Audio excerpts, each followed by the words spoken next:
Okay. All right, we are live. There is a photo montage of pets from the community that is playing for approximately the next 3 minutes. Welcome to the stream. If you're just joining, if you're here on the replay crew, it usually takes me a couple of minutes to get sorted after I'm coming in from a night of support work. Just finished a 12-hour shift. We're going to put in a couple hours here. We're going to watch the last hour of yesterday's video, and then we'll probably watch an hour of today's video. And we'll do more of it tomorrow. We're going to be an hour later tomorrow because in addition to my shift, I have a staff meeting. We'll get in a short video on Tuesday, and then Wednesday will be catch-up day. We'll make sure that we're on schedule because we've got some exciting days of testimony. Stretch. Sorry, you guys are just hearing that. You're not seeing the physical motion that went into that stretch. But so the plan. Yeah, the defense case will rest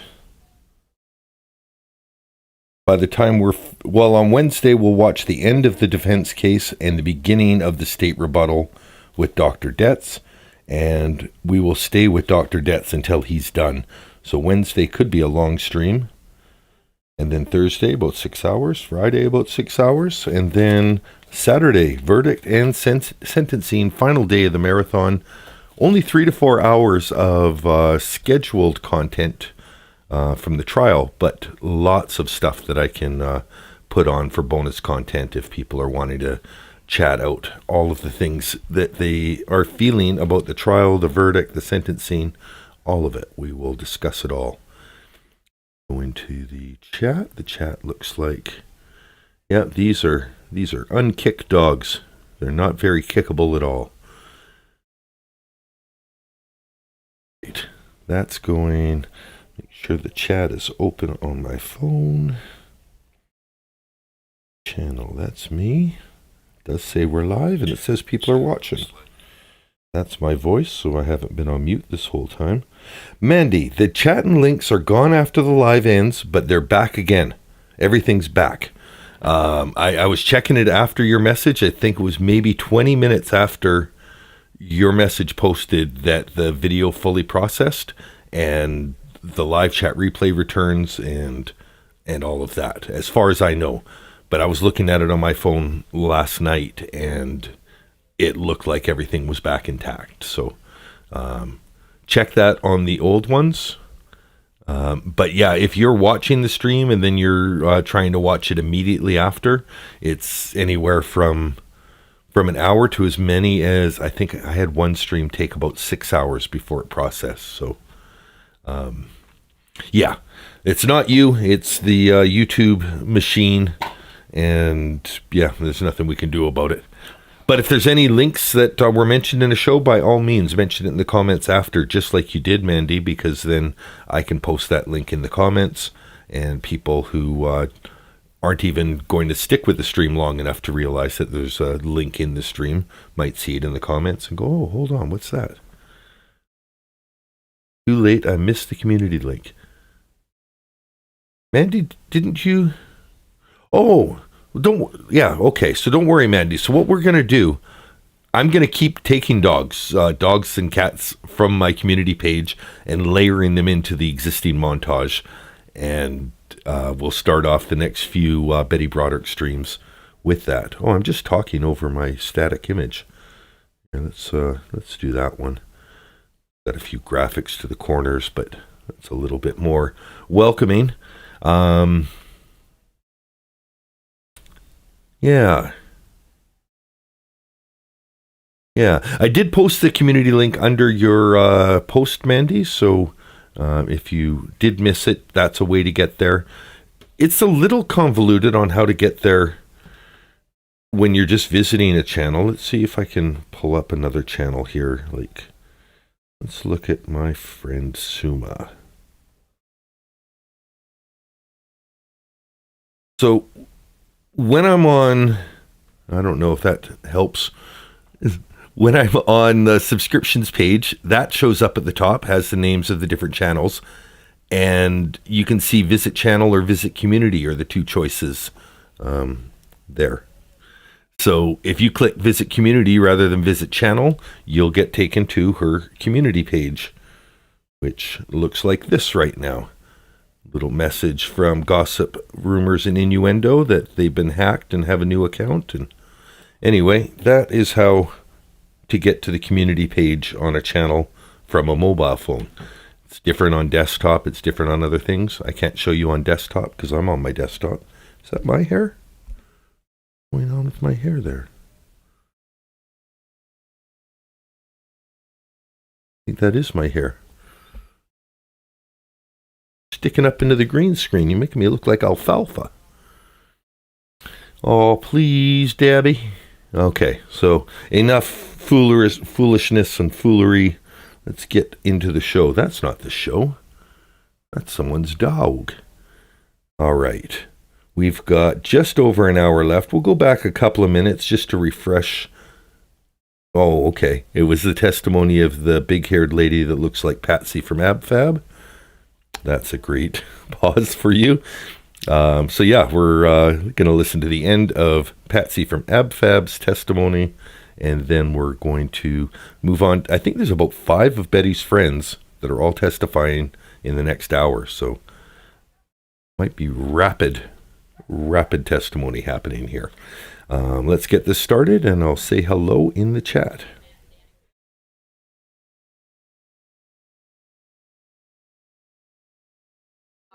Did Danny ever express any fears to you about his mother going to kill his dad? No, I never heard anything. I have no further questions. Redirect. There we go. Witness please excused. Yes, John. Thank you very much, ma'am. All right, go ahead, Dick. And while she's coming up, quick sidebar. All right. Now, to get the live chat replay, let me just bring that up. See if this is helpful still. Because Mandy is having difficulties with that. Let me just go back to full screen while we're switching and bring up one of my older class videos.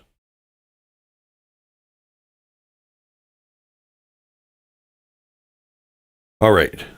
So when you're watching a video that's from the past, you see where it says comments? Oh, there.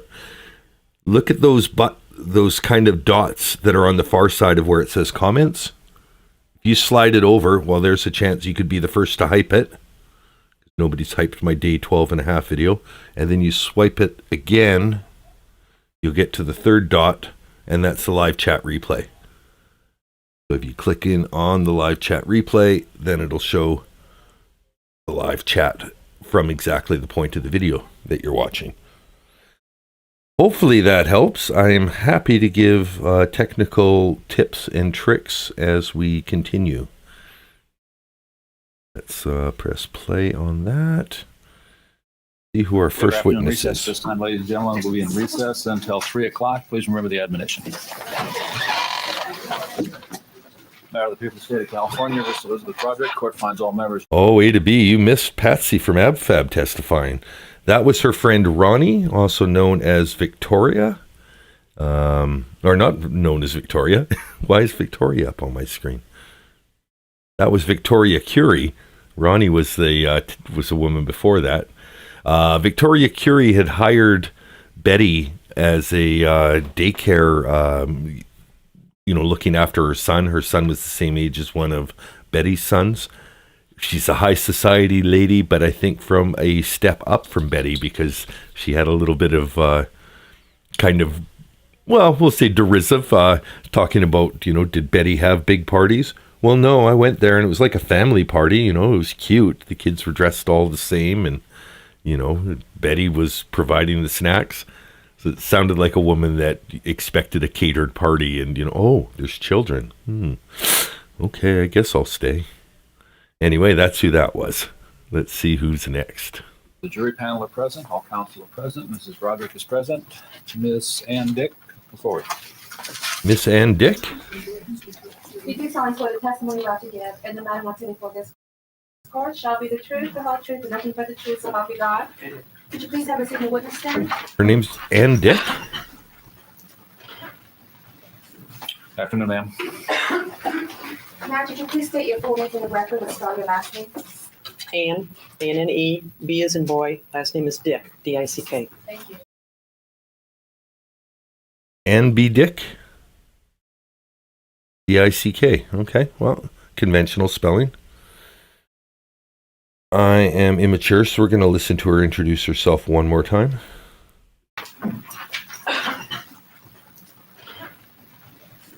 Afternoon, ma'am. Now, could you please state your full name for the record and spell your last name? Ann, A-N-N-E, B as in boy, last name is Dick, D-I-C-K. Thank you. And do you know the lady at the end of the council table here, Betty Broderick? Yes, I do. And what year did you meet Betty? We moved to San Diego in 1976, and I met Betty and her family probably 6 months later. Okay. And how did you happen to meet? A mutual friend introduced us. Okay. And what was the first? Was there a purpose in your meeting? At that time, I had transferred my membership in the junior league, and I needed to do a year of transfer volunteer work. And my older 2 children were in school, and I needed someone to watch over my youngest child. And our mutual friend had said that Betty would be willing to watch over. So just like the last witness, this is somebody who hired Betty as a caretaker. Young children so that her children had someone to play with. And that was the reason that our friendship was initiated. Do you have a son the age of Danny Broderick? Yes, And was she watching other children at the same time? yes. And The Dicks and Brodericks all out together. did she, at some point in time, was she taking money for watching the children? Yes, I paid her, yes. And do you know what things she was doing with this money? Objection, Your Honor. Calls for hearsay. Well, sustained. Do I know what she was doing with the money? Don't, wait, answer another Oh, excuse me, I'm sorry. That's okay. Was she spending money on the children at that time? Yes. For how long of a period of time did she watch your child? Well, Christian was 6 months old when we moved here, and then Christian and Danny enrolled in the first half-day three-year-old program at. Her son is Christian Dick? Really, Christian Dick? Christian Dick. Parker. And Betty continued to take care of Christian even when they were in half-day school together, because sometimes I wouldn't be able to pick up Christian. And so Christian would go home with Betty and Danny, and then I would pick him up later in the afternoon. So probably over a span of 3 to 4 years. Was there a reason that you had her watch your child? Yes. Overruled. What was that, Dan? Well, interestingly, Christian was our third and last child, and we economically, I could have afforded to made any sort of child care arrangements for Christian. One of the options was an older woman who would drive to my home. Your Honor, excuse me, I'm sorry. I believe it's not responsible. You know, when you're poor, one of the options for taking care of your kids is just looking after them. What do you mean, I could only afford daycare? Rich people problems. Sustained. Mandy did homework. Park Dietz is pronounced Dietz. Okay. Well, jury's out until he spells his own name. At least he's not going to spell it D-I-C-K. What was the reason for her, for Elizabeth Broderick? Excuse me, I was trying to explain that in the context, this was the best child care arrangements that I could make, and I had many choices. That's fine.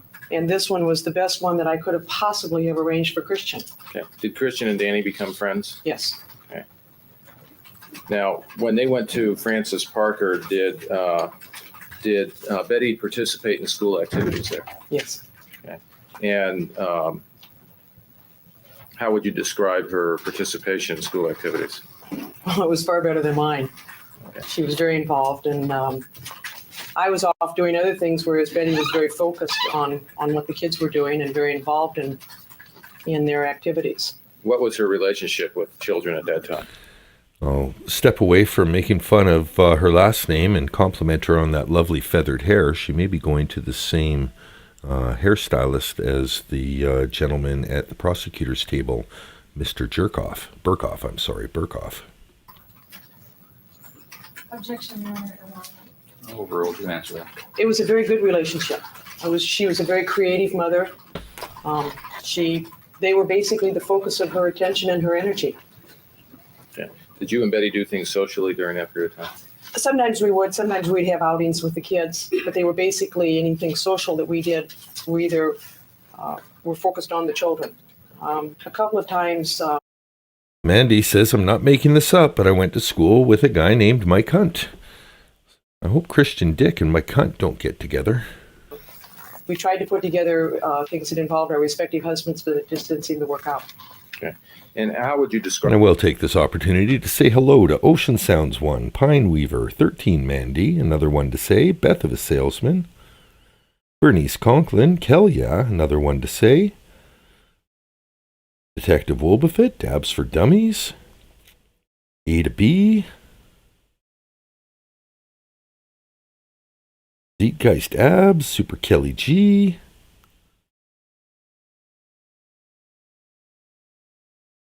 and Elizabeth, you're in here. Fantastic. Thank you for joining. Beth of a Salesman has some additions for the Pet Potpourri Kitten Pushers here. What a great crowd. What a great way to start a Monday. Here with all of our furry friends. If you missed the montage, don't worry. I have the capability of sliding pets right into that montage. So you might have missed the Dandy short, but there's still plenty of time to get into the Betty Broderick montages. So keep those pet posts coming. I will post a link. Her during those years, as far as just the way she looked and what kind of person? Well, she looked remarkably different than she does today. She was very energetic. I would select an adjective such as spvelt. She dressed very well, very nicely. She was fun to be around. She was very happy. Okay. And was she someone who was wearing expensive clothes, sweatsuits? How would you normally describe her when she was around with children?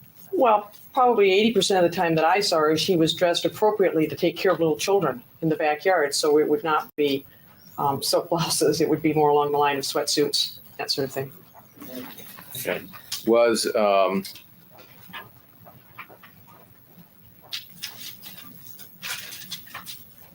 and how often between the time you met her and Hell yeah, suggests the Christian Dick Dance Studio using the rhythm method. Oh no, and Mandy's Mike Hunt sadly took his own life after a breakup with his girlfriend. That's a sad story to an unfortunate name. I would have gone by Michael. up until 1982? Mickey Hunt. Mike. Yeah, Michael. Mikey. Who would you say you saw her? Well, I can't be. I do not have Discord. I don't have Discord. I don't have Reddit. I don't use Facebook. I do have it. I even have a page that kind of reposts some of my YouTube stuff on there just so that I can get ahead of anyone else that thinks that's a clever idea. Stopped using X. I'm not on Blue Sky. Realistically, as YouTubers, you guys are the lucky ones as far as if you want to get in touch with me, because as a personal philosophy, I don't have any notifications on my phone, like not even the phone. So if it rings, the only reason I'm answering it is because I happen to be holding it and I see there's a call coming in and I feel like answering it. SMS messaging, like even that, I don't get beeps or bings or anything. I get the on-screen display. I opted out. I saw something on Netflix, and I think it was called The Social Experiment, but it was really got into the algorithm and how it's a big manipulation game to keep you online, to keep you constantly engaged, keep you constantly, hoping for that It's almost like a slot machine. You know those happy sounds that slot machines make when you walk by a casino and you haven't lost all your money and they sound happy? That's what those notification beeps and dings and stuff kind of do to you. They're like this little dopamine hit of happiness. And I just opted out. So no, I'm not on a lot of different things, but thanks to that, you have my complete attention here. Precise, but I would say at the most, I would drop Christian off maybe 2 and 3 times a week. Okay. There would be reason for me to need to be away from home. Was there at some point in time a change in her spending habits? Well, not the sort of change that I would describe as an overnight change. There was a gradual change. And I think as Dan became more successful, the spending habits probably changed commensurate with his earning capacity. Okay, was that the whole family or just Betty? Well, Betty did most of the buying for the 4 children, and Dan certainly spent money. He had a stable full of pretty cute cars that would change rather regularly when you go over there. Okay. The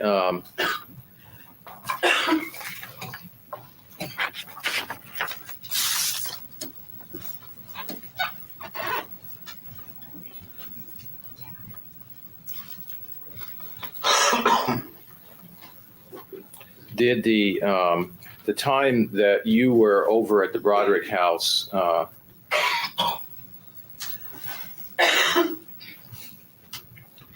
did you become aware of some problems in the marriage between Dan and Betty sometime 1983, 1984? Yes. Okay. Was there a change that you can recall in the way that Betty talked about Dan after that? Betty didn't talk that much about Dan to me. Dan was rarely there. I would come. There would be sometimes when I would have early. Objection, Your Honor, non-responsive. Just wait till after. Okay. Was before 1983, did it occur to you that she was being very critical of Dan? No. Okay. Did you notice that change after 1983, 1984, where she became somewhat more critical of him? She was, both of our husbands at that time were on the same similar career pattern, and he was absent from home, and she was as critical of him as I was of my husband, who I sometimes felt chose to be at the office when he should have been doing things with the children. And that's something that every marriage has to work out. She was not unduly critical, and I tried not to be also.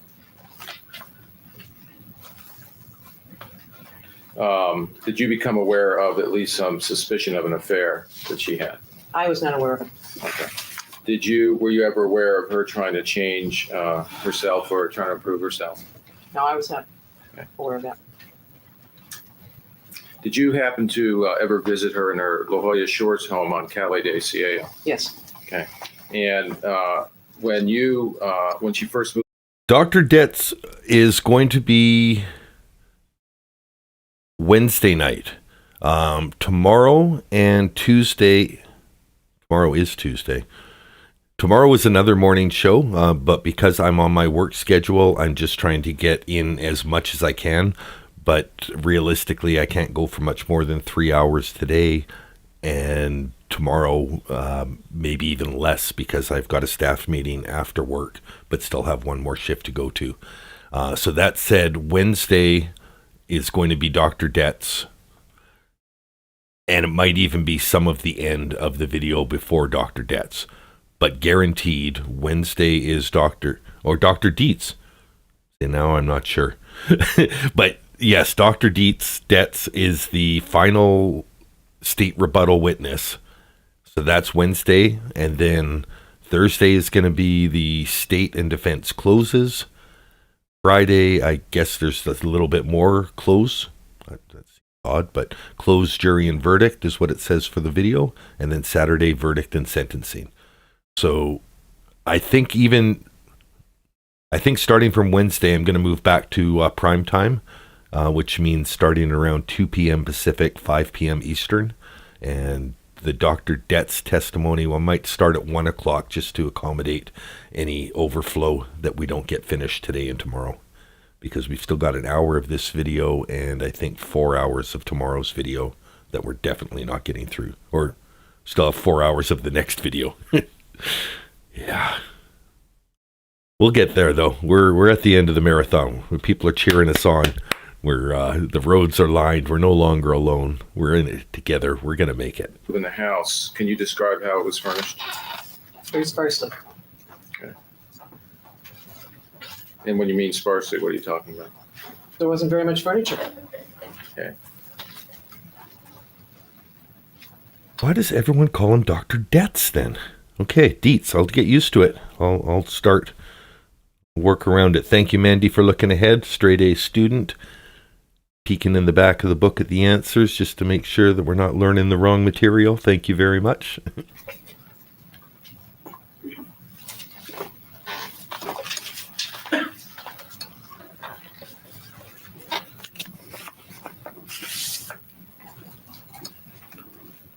Did you Hold on. Detective Wolbafit says dig pic on Daniel's community tab. That's either a dog pic or a dick pic. Great to look. become aware of a change in Mrs. Broderick's language or the use of profanity over the years? I had heard of it. Okay. I was not personally aware of it. Okay. Did you see her after the separation with Dan? Yes. Okay, and where did you see her? It is a dick pic. The dig pic. When you say after the separation, are you talking about the period of time that from the point that they separated there to the future? I mean, Yes, to the today? future. Yes, I saw them. Okay. Did you see her around the children at all? Like an Yes. Sometimes when I run excavation. into her in La Jolla, she'd have the children with her. Were both your children still going to Francis Parker? Yes. Oh, I would see Betty up at Francis Parker. That's where I was most frequently run into her. And how often would you see her at Francis Parker after the separation? Well, it became our habit that we saw one another whenever there was a special event at the school, whether it was an athletic event or a program or something special that the boys were in. It would be our custom that we would seek out each other, and rather than being seated in the audience, we would stand in the back and we would visit and watch whatever the boys were doing. Did you see her at most of those? Yes. Okay. Did you see their father at those events? Rarely.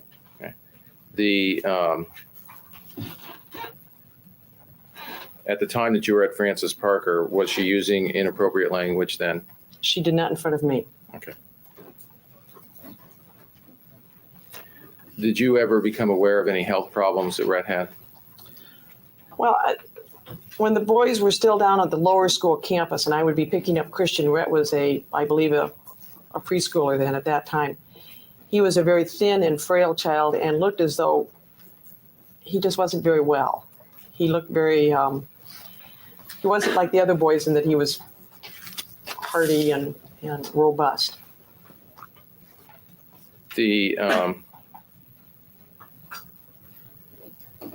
you see any physical changes in Elizabeth Broderick over the years after their separation? Yes, And what were those physical changes? she gained weight.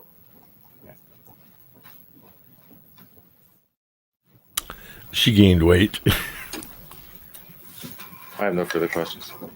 Roxanne? Which, if you remember all the way back to Lily's testimony, at some point Lee said, yeah, my mom got fat. And that was probably the bit of testimony that got plastered all over the news airwaves and caused her to request to not be on camera for the second half of her deposition, which I've never seen before, where, okay, well, you don't want to be on. You were recorded for the whole last hour and a half, but okay. They don't do that anymore. They don't give you that option. Good afternoon, Ms. Dick. Smells. You indicated that Elizabeth Broderick watched your son. That was through, she stopped watching children in 1979, is that correct? I don't know when she stopped watching children. I know when Christian started the third grade, started in the 3-year-old preschool program. I'll have to forgive me to calculate that back. He's 15 today, so what year would that have been? I'm sure you're better at that. I'm not good at that, but does it sound fair to you? Yes, Beth of a Salesman, 3 hours is as long as I can go. You've heard the old song, all day, all night, Marianne, all day, all night, Marianne. Then it's that lyric for about 100 times in a row. And the McLean and McLean guys from Canada did a joke on that where they sing those lyrics over and over, and then, who in the hell do you think I am, Superman? That, well, I believe she's testified that she stopped watching children. We moved in 76, so 79, 80 would have been about right. And you indicated that the question was sometime during this period of time to how you described her. You described her as being energetic and svelte. By svelte, you meant pretty, attractive, thin. Is that what you're saying? Well, I don't have a A thesaurus? Webster's dictionary, but yes, that would, I'm not Meet asking my for the criteria, Webster's sure. dictionary. I'm asking Sure. what you meant by that. sure, she was very attractive. And that was through 1985, correct? Yes, And you also indicated that, at least from your observations, by the early 1980s, the family. So just in case anyone's wondering, I didn't think svelte was that hard of a word. I don't know why the prosecutor's parsing it, because she did use it correctly. Svelte is an adjective describing someone as slender, graceful, or attractively thin, often implying elegance and stylishness. It can also describe sleek objects or designs, such as a svelte figure or a svelte vehicle. Synonyms include lithe, slim, sylph-like, slender, lissom. Lissom, that's an interesting one. Lissome? Lissome. Lissom. Find a way to get lissom in there. And sveltezza is the Italian origin. Sveltezza. Well, that's a kind of cool word too. Okay, so we all know what svelte means, and she used it absolutely correctly. Prosecutor is splitting hairs. in general appeared to be fairly affluent at that time, that they had a lot of spending money and that they were spending money. well, interestingly, Dan had the same risk that we had, which is it went from, I had a career change, and there's a certain amount of risk involved as to whether you're going to be financially successful. It's my understanding that when Dan did become successful, he became enormously successful. Right. And you're indicating that once he became successful, obviously the family was spending money. They had money to I think spend. that's a fair characterization, yes. Okay. And you indicated that after the separation, the primary contact that you had with Elizabeth Broderick was through your children running into her at Francis Parker, that sort of thing. And various places in La Jolla. Okay. Did you go out and socialize with her? Did the two of you together go out and see a movie in the evenings? No. Anything like that? No. Okay. And in none of those conversations where you would see her, where you ran into her at Francis Parker, for example, was she using any inappropriate language? No. That's correct, Okay, so she acted appropriately under those circumstances. yes. Hey, Scripps, And you you're never welcome. heard her at all use inappropriate language in front of the children, is that correct? Not when I was present. Okay, and when you Thank you for your pet photos, Scripsy. We'll get those into the next montage. would see her, where you would run into her with the children, it would usually be at places where there was a lot of people around, events, that sort of thing. I think that's true. Yeah. Now, you indicated that you felt that Rhett appeared to be sick or skinny. What year are you talking about? Well, he would have had, Dabs for Dummies thought she said smelt. And yeah, if she looked like a smelt, that would be entirely the opposite of the meaning of svelte. She looked like a wet, prepubescent fish. have been in the preschool program. So this was when he was a little guy.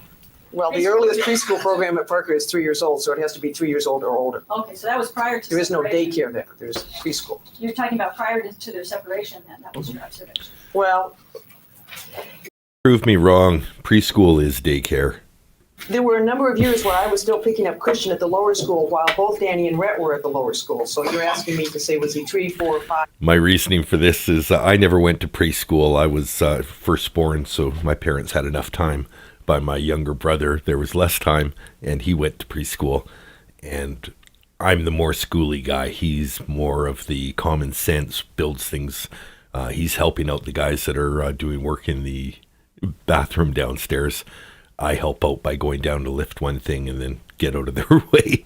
So, but that said, yeah, I don't think that there's a lot of preschooling going on at preschool. It's daycare, my opinion. 6. I can't tell you, but it was in that period of time. Okay, and if they didn't separate until he was 6 years old, then Right. it's- As I said, I have not worked the numbers backwards to figure out how old he was when my son was in the 6th grade. it is true, is it not, that even when you would see her at these events at Francis Parker or whatever, that she often talked about her problems in the divorce and her problems with Dan? Yes. Okay. And you have described her, in fact, as being obsessed about that. Well, I'm not sure I used the word obsessed, but that's certainly been a word that has been used frequently.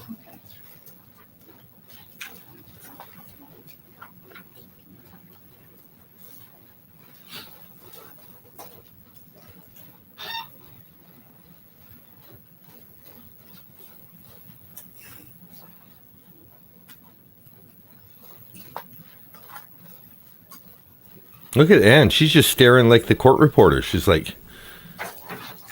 just as upset not to have anything to do.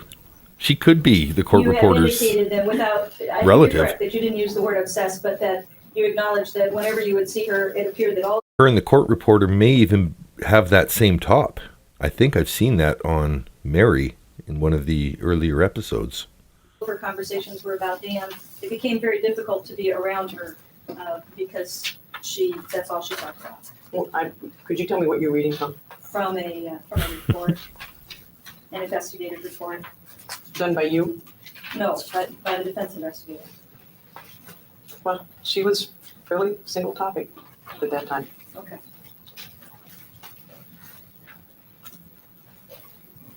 And I can show you to refresh your recollection. I don't want to put words in your mouth.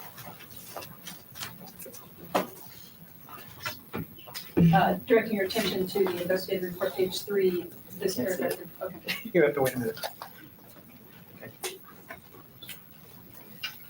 Well, second to the last paragraph, if you just read that portion, just to say if that's a fair statement of what you said.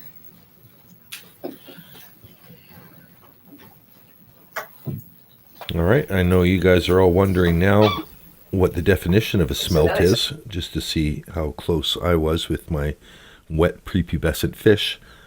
Smelt are small, silvery green, anadromous or freshwater fish. Anadromous. I might need to look that one up too. Anadromous. It migrates up the river. It swims against the current. Okay. Probably an easier way to say that. Anadromous. Found in cold temperature northern waters, known for their oily, cucumber-scented flesh and delicate taste. Often consumed whole, they are a nutritious source of omega-3s, protein, and calcium. Synonyms include candlefish or ulachon. I've heard of ulachon. That's I think that's a native, like an Aboriginal word. And frostfish. Yeah, ulachon. That's what they used to use, like the Inuit would use. I don't know if it was a main dish or they used it to catch fish. But in any case, so smelt are cucumber-scented fish. Interesting to know if you need fish and cucumber in the same dish. We'll get back to the trial. I have to remember I'm on a schedule. Okay, so you indicated that the only conversations were about Dan, and you stated that it was such an extreme situation that it made it difficult to want to be with him. Well, I would broaden it by saying that we did talk about other family things besides Dan, but Dan was certainly a focus of Hey, much of Disney our Mom. conversation. But we did talk about the boys and the two older girls who were the same age as our older children. So we had conversations that encompassed more than just the one member of the family and Dan. Was there ever an incident where she got angry at you for kissing up to Dan? No, Were you aware of why she would write in her diary anything about Ann Dick ignored me, kissed up to Dan? no. I wouldn't do that. And when was the last time that But she obviously did something to make Betty think that, if Betty wrote it in a journal. That's interesting. you saw Elizabeth Broderick before November the 5th? The fall of that year. Do you remember the day? Do you recall seeing her the Wednesday before? It could have been. And do you recall indicating that she appeared to be no different than any other time? Any other time in the last year, 6 months, 6 years, in relation to what? I ran into her in Burns Drug Store in La Jolla. Kim was with her. Right. And that you indicated that you didn't notice anything unusual about her at that time. No, they were doing the same thing that I had just done, which was buying Kim all the things that You need to take the college so you don't have to pay for them yourself. I have no further questions. The director. Thank you very much, ma'am. Oh, and Dick, we hardly knew ye.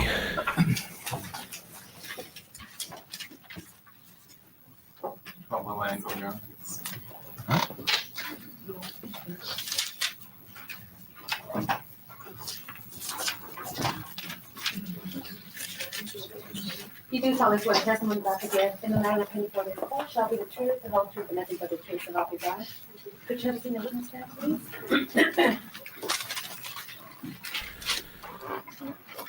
Afternoon, ma'am. Could you state your full name for the record, please, and spell your last name? WILMA J, Engel, ENGEL. Thank you. Do you know the lady at the end of the council table here, Betty Broderick? Yes, I do. And do you remember when you met her? We moved into our tract homes in within a month of each other, and I moved in May of '76, and the Brodericks moved into the house we had looked at, but decided it was too big. I believe they moved in shortly after. I met her when our boys were 3 months old, and I'm referring to Danny and Jeremy. Okay, so that would have been, you lived on Coral Reef. Yes, And so in 1976, that you, both your families within a short time moved in at the same time. yes, Your son Jeremy, did he and Danny become friends? yes. She looks like Anna Wintour. How well would you say that you got to know Elizabeth Broderick in that time? Very well. It was all new to us. My husband is from New York. Dan, they were lawyers. We were young. We had young children. It was a time in our lives that was different. We were establishing roots, families, ties. We had no history.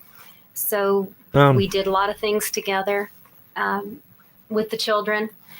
And then shortly thereafter, I went back to graduate school, and Betty would insist on taking Jeremy with her everywhere that she went. And I then insisted that she take money, which she reluctantly did, and started a play group.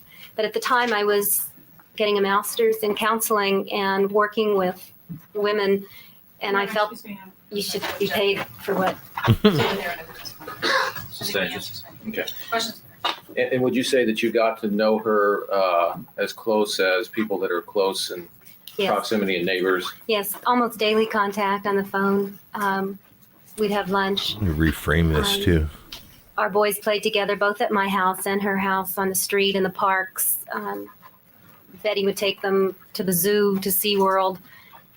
Her house was always full of children. Did she participate in school activities? Yes, And how would you describe her relationship with children at that time? Objection.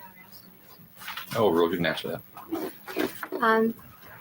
she had been a teacher, and that's all she knew, and that's all she ever wanted to be, was a mother and a teacher. So she interacted beautifully with children and enjoyed them. And I don't remember her not in sweats and in cookie dough and paintings. And I was amazed at how much she could do in a day.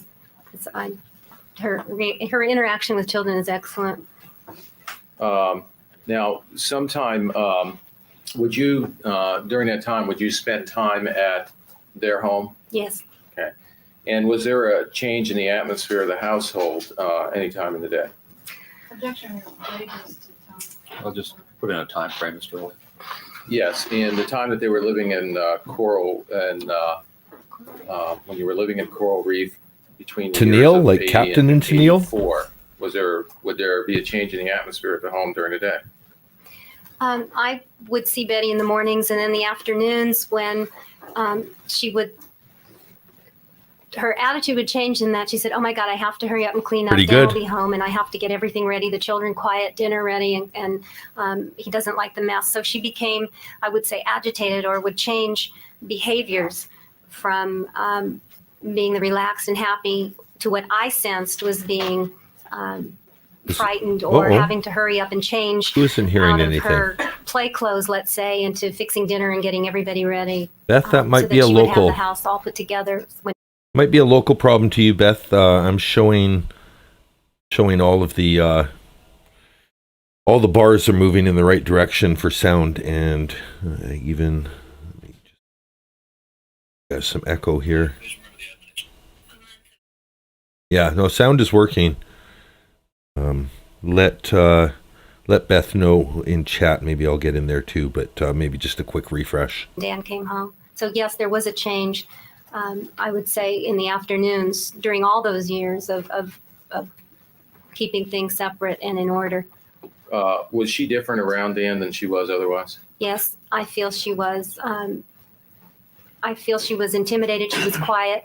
She had a proper behavior. There was a role that I feel she was expected Hey, Victoria. to play as Mrs. Dan Broderick and as Dan's wife. And she did what was expected of her. Her role was You're right, I'm going to check. Sustained. Okay, and what is your occupation? I'm Excuse me, if we could proceed. I'm Tennille from the Captain and Tennille. Do you work in the Just a area? second. Oh, I'm sorry. Okay, go ahead. Do you work in the area of finance? yes, I do. And what is your occupation in the financial area? I'm a consultant to pension funds and high net worth Oh, individuals. Rocky's I wife. assist in writing goals and helping people find investment advisors. So I work with people with substantial net worth investments. Do you consider Betty a sophisticated person in the area of finances? No, I do not. Would you sometimes talk about their family finances? Yes, Okay, did she appear to be someone who was up to what was going on with her financially or not? no. If anything, I felt Betty was naive and very unaware of what her husband's investments were, where the money was, or what anything, what was in her name, what wasn't, what investment portfolios. As his income started to pick up, she was left in the dark even more and more. So no, I do not consider her knowledgeable about finances. At some point in time, did you become aware that Elizabeth Broderick was making attempts to try to improve herself? Yes, Were you aware of anything about an affair at all? yes, I Just- was. Okay. Yes. And what kind of things was Betty doing to try to improve herself? She changed her hair. She dieted. She wanted to. Her whole life it revolved around Objection, children. Your Honor. Talia Shire. Sustained.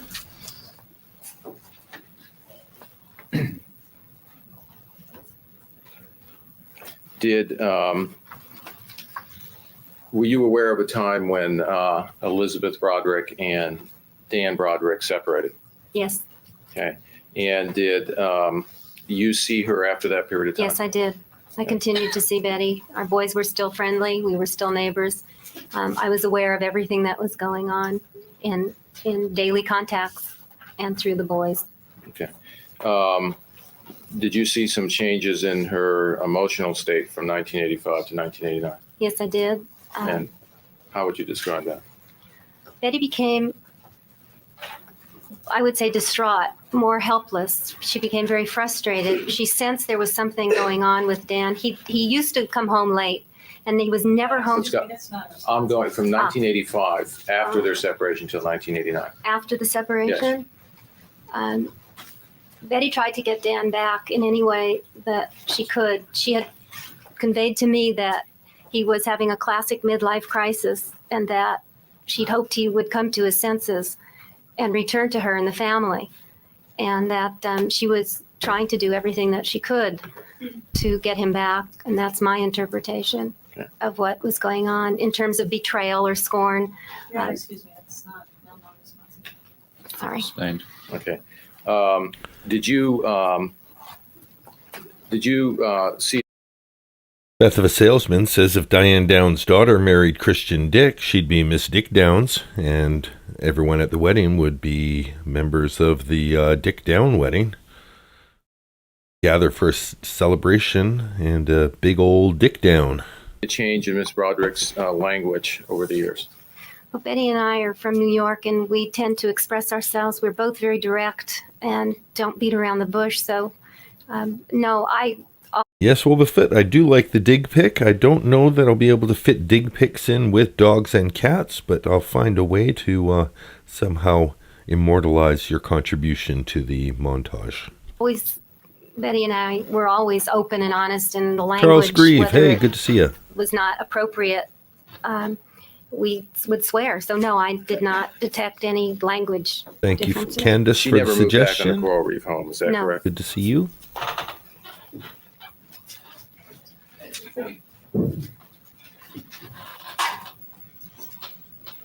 I have no further questions. Cross-examine.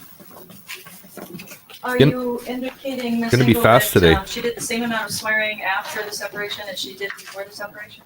Well, it wasn't a lot that in my presence that I was aware of to begin with. There was Was she calling Mr. Broderick, to your knowledge, bad words before the separation? Did you ever Fuckface hear was her his name. Call him a fag or call him an asshole or words like that before separation? She would refer to him as a cliche, and she did refer to him as boring, that all he did was work. And, but the words, no, there was nothing out of the ordinary that I recall her calling him names. When you say she referred to him as a cliche, you're saying she used those words, that he is a cliche? Yes, Yes, okay. And there was no difference in the way she referred to him after the separation? I would say, if anything, her anger intensified about what was going on in his life. Yeah, but was there a Yes. difference in her language? That's what I'm asking. You're saying that there was no difference. in how she I'm saying So to call someone literally a cliche is interesting instead of using a cliche to insult them. A cliche is just basically an overused saying. So saying that's been said so much that it's no longer clever and it's, kind of thought of as, a lowbrow remark. In journalism, they would tell us to avoid cliches in our writing because it wasn't a sign of professional writing. So if there was a cliche that was in your writing, find a more current analogy, a more clever way to say the same thing. You don't have to say, and that's the way the cookie crumbles. But yeah, to call someone literally a cliche, I guess would refer to the fact that he, was work all day, spend all the time at work, never come home and see the kids, like the cliche of, a 50s detached man in the household. But to just, yeah. It seems weird to just refer to him as a cliche without identifying which cliche it would be. that, to me, Betty was the same Betty, has always been since I met her in 76. To me, and in my presence, in my relationship with Betty. Key bit of advice from Zeke Guy Dabs. Don't forget to change to all messages and hit the like button. Thanks. Yeah, you need to be on all messages, especially in a chat where we can all see each other and be friendly. We don't need to have an automatic curtailing of the comments. There's some pretty funny comments in here, and if I were you, I'd want to see all of them. So click all messages or top chat. Top chat is what they call all messages if you're on, or not top chat, live chat is what they call all messages if you're on a desktop. The fuck is a desktop? This is what happens to me after working 12-hour shifts. Is that there was a consistency in terms of who she was and how she was. She did get angrier and more frustrated, and I listened, and yes, she was significantly more upset after. Thank you, A to B. That makes sense. A to B says, I'm interpreting cliche as saying Dan had a classic midlife crisis, young girl, fancy sports car. I get that. So he's a cliche, and he's living his little, I've got my Corvette, I've got my remaining strands of hair blowing in the wind. I've got girls looking at me on the beach wishing they could be in my car. Yeah, that makes sense. Thank you, A to B. It became known that he was having an affair. Yes, she was different than afterwards. Okay. And even after the separation, Yes. for the period after 1985, and for the period of 1986 and 1987 and 1988, she became obsessed about Dan and Linda? I tried to help her in getting her counsel because my husband is an attorney. He tried to find her counsel.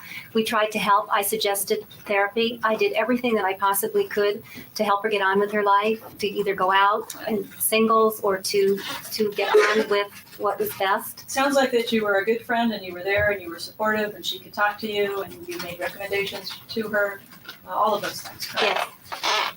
Yes. And she refused to follow any of those recommendations. No. She would not. No, I would not say that she She would refused. not to go into therapy. She refused to do that. Right? I believe she did try and got very frustrated with the process. Do you recall saying to an investigator that you tried to get her to go to some kind of therapy but that she refused? Betty had tried. Yeah, if you could just answer that question. I didn't say that she refused. I may have suggested a particular therapist to her, but she had already been and had tried whatever family counseling or whatever she could to get her family back together. Right, but now we're talking about after the After. separation. After the separation, didn't you suggest, in order to let go of the relationship, that she seek out counseling and that she refused to do so at that point? I did suggest it. I do not believe that she refused to do so. Okay, but if I could just show you this report on page 2. Linda Ronstadt is a pretty good suggestion too. Thank you. This sentence here, to see if that refreshes your recollection. That's right, she began. Whose report are you showing her, just for the record? Yes, Your Honor, a defense investigative report, excuse me, let me grab it.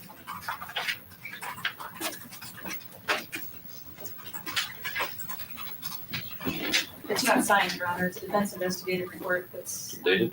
it's unsigned and undated. That doesn't sound like good evidence. Sorry Deleted by about the defense when it was turned over All right. for discovery. it. Whatever, go ahead.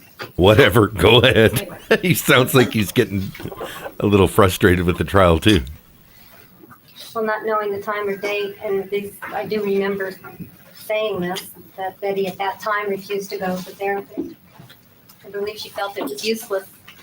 And you talked to her about the things that she was doing Yes, that were destructive Yes. to the relationship with the children and moving on and tried to get her to stop doing those things, correct? yes, but I had never been betrayed, so I did not know the emotions that she was dealing with. You can be empathic or have understanding and be a friend to a point, but I could not get into her shoes and know the frustrations that she was going to. Was there a point that you backed off in your friendship with her? Mainly because of my own personal life, yes, and because I felt that I couldn't help. You can only do what you can do, and I wasn't able to take the energy. I needed the energy for myself and for my family and what was going on in my life. Now, are you indicating that you never heard her express any hostility towards What Dan did- Broderick prior to the separation? No, I'm not saying that at all. What I I'm did saying there. that she was, but whether it was just like you don't take someone seriously, you say something in humor. Yes, there was anger. Yes, she was frustrated. Yes, he was never home. Did she make jokes about him, when you say Yes. the humor, did she make jokes about him at his expense in front of other people? Yes. Okay. But I would do the same thing about my husband, or you just do it as a release of normal living. My midlife crisis, I bought a boom system for my car that was a much better version of the shitty boom system I had as a teenager, professionally installed instead of self-installed. Actually bolted to the car instead of speaker just kind of floating in the back hatchback. But I still drive a Hyundai Accent because I don't need to prove anything to anyone. I'd much rather get fuel efficient point A to point B. Okay, and you didn't think that there was anything out of the ordinary about the way that she did that? No, I think if I had, I would have said something or done something. I felt that How many times, if you could just give me an estimate of how many times were you together with her and Dan Broderick? rarely, Okay. and a few times through birthday parties with the children or the boys over the years. Dan intimidated me, and I am not easily intimidated. We did not move in the same circles socially, and Okay, thank you, you've answered my question.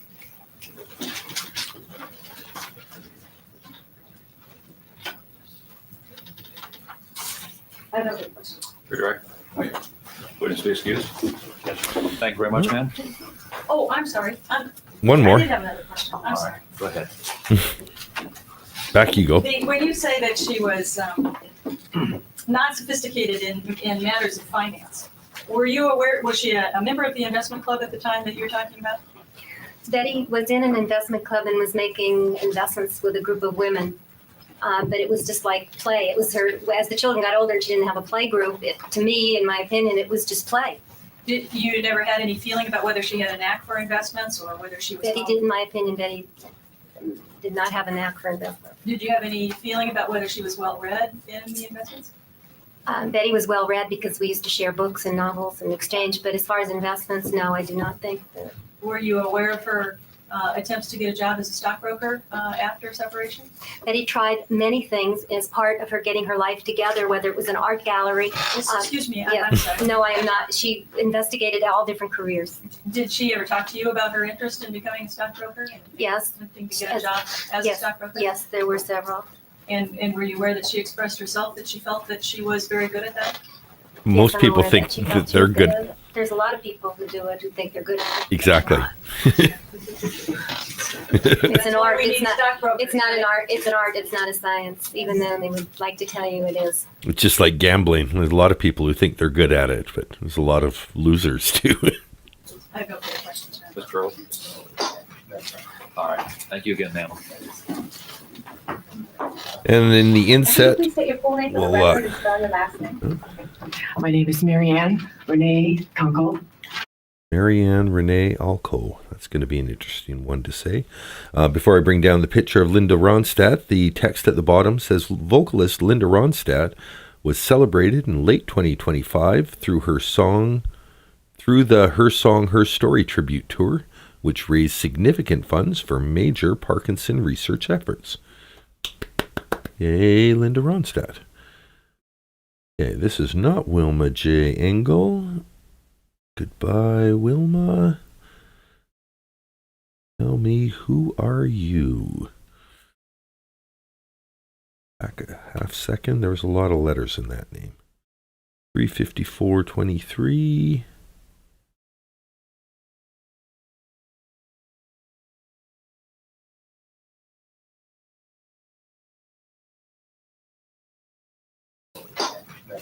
All right, thank you again, ma'am. And could you please state your full name for the record and spell your last name? My name is MARYANNE CONUNGLE. CONUNGLE, KUNKLE. Thank you. Kunkel. Kunkel. Okay, Marianne Kunkel. And what is your occupation? Educator, Okay. And as, how long have you been an educator? 31 years. Okay, and do you work in classrooms? Yes, I do. Okay. And do you know the lady at the end of the console table here? She's a Miss Kunkel? Like there's school children that might be getting her name wrong? Okay. Betty Broderick. Yes, I do. And where do you work? Francis Parker, And how long have you worked there? 18 years. Do you remember approximately when you first met Betty Broderick? When I had Kathy, Okay. And do you remember approximately how long ago was that? I don't know how old Kathy is now. What is she, 21? She would be about that. What grade would have she been in? 5th grade, and she would have been 10. Please So- speak into the mic, About Marianne. 11 years ago. Okay. And how often did you, during the time that you saw Elizabeth Broderick, how often would you see her there at the school? Frequently. I don't know if you want numbers, but frequently. Okay. And this was from when their children first went there, up to what time? Until her last one was there until Rhett. Okay. And how would you describe her when you first met her at that time? Happy, terrific sense of humor, always concerned about her children, willing to do most anything for any of the teachers or any of the children in the classrooms in which her children happen to be. Was she someone who wore expensive jewelry, fancy clothes? This was not apparent to me. No,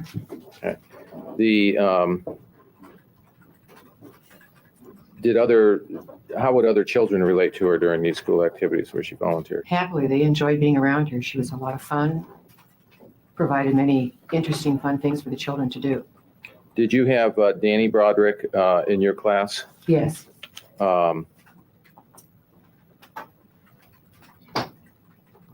And was he a good student? B plus. And when you had Welcome, him as a student in Zeitgeist your Army. class, was, Amy. Was this after you became I totally read that as the Zeitgeist Army, which sounded like an intimidating mob that's coming over. You know, we're changing opinions. The world's opinion is changing. The army is on the hills. No, it's the Zeitgeist Amy. Welcome, Zeitgeist. Welcome back. Another one to say, mentions the headband here, had several like that. Yeah, that's one of those partial headbands, right? Where it's just, it kind of, is it the snapping ones too? Because that's not going all the way around her head. You can see from my pause here, that's one of those ones that's just like a little pressure band that sits on your head, I guess, to give her a little bit of little updo after the bangs. aware that the Brodericks separated? Is that correct? Yes, And was he in your class after the separation? yes. And do you know who Danny was living with on a full-time basis? The father. Okay, and was Mr. Broderick involved in the school activities at that time? Not at all. Did you ever try to contact either parent with any problems that you were having at the school? Yes, And were you? Did you have any? Did you try to get a hold of Mr. Broderick? yes. And were you able to contact him? Infrequently. Okay. No. Did you? If you could not get a hold of him, what did you do? Call them. That's an interesting observation, Christina Garcia. Good to see you in the chat. Why are the women in this time all having short hair? There seems to be something specific to Betty's friend group, because these are all Betty's friends now, coming in with the short styles, kind of like Betty's little short updo. Everyone else was doing the big teased out perms, and Betty and her friend group were like, no, we're not doing that. Short and sassy. That's our look. Mother. Okay, and that's Betty Broderick. Yes, Did you have any problems on getting her to respond at all? not at all, ever. Yeah, form fitting.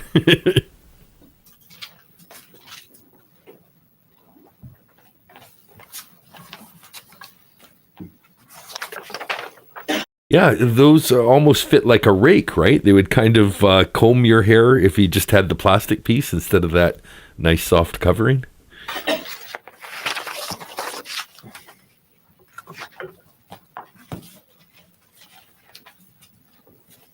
If I may have just one moment, Your Honor. Certainly.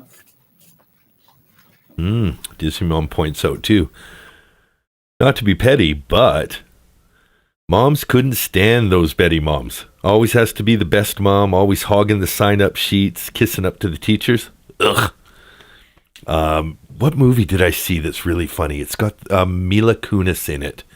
It's not Bridesmaids. It's Bad Moms. Bad Moms. This is a great series of movies. And yeah, you can see the disdain that the bad moms have for the Betty Broderick type moms. Funny series of movies, though. There's a Christmas movie in that series that is part of our Christmas tradition now. It's a little racy. Women like it.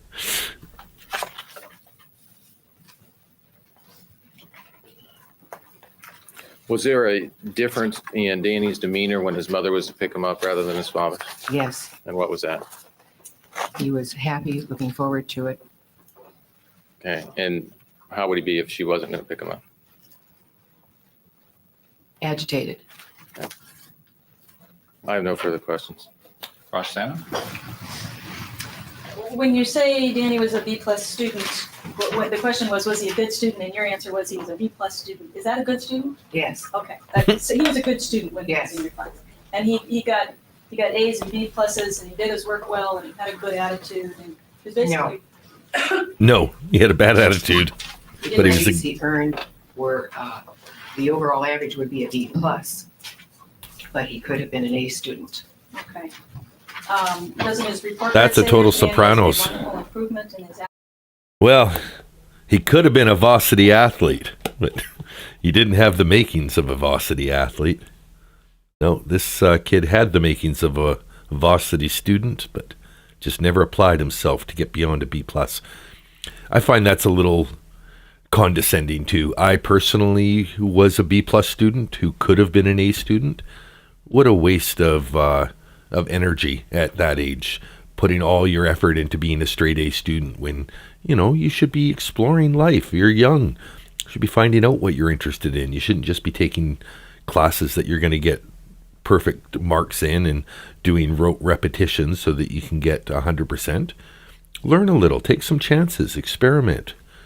That's what life's all about, especially when you're young enough to recover from your mistakes. But yeah, I don't like this saying that you get a B+, you're doing just fine. I don't need anybody saying you could have been an A student. That's not fair. I think the A students that get B+, it's a sign that they were doing something else that was fun in their life, and they probably have more perspective than the kids that get straight A's. attitude and work. He's a wonderful student. Any- After, anything to say? after there had been some contact with Mom, Okay. That you indicated that you had trouble, if you were attempting to get in touch with either parent, that would be during the day, correct? sometimes I frequently spend a lot of time in the evening trying to contact parents. Okay, did you try to contact Mr. Broderick in the evening at all, or was it during the day? It could have been a contender. Well, you knew that Mr. Broderick was an attorney, correct? Indeed. And so obviously, as an attorney working in court, I mean, if my But yeah, I used to get that all the time, though, from teachers. Like, if Danny would just apply himself, he could be the best student in this school. And it's like, I'm already the third best student in this school. Do I want to be like number 1 and number 2 who just are constantly worried about grades? Like, they're stressed. 11 years old, and they got stressed about grades. I wasn't stressed. I knew I could get the grades without even trying. That's the life you should have as a kid. Stress-free. sons, if their teachers are trying to contact me, they wouldn't be able to do it all day today, correct? But messages were left. Okay, and are you saying that you did not return your messages? Sometimes, not always. Were you? Well,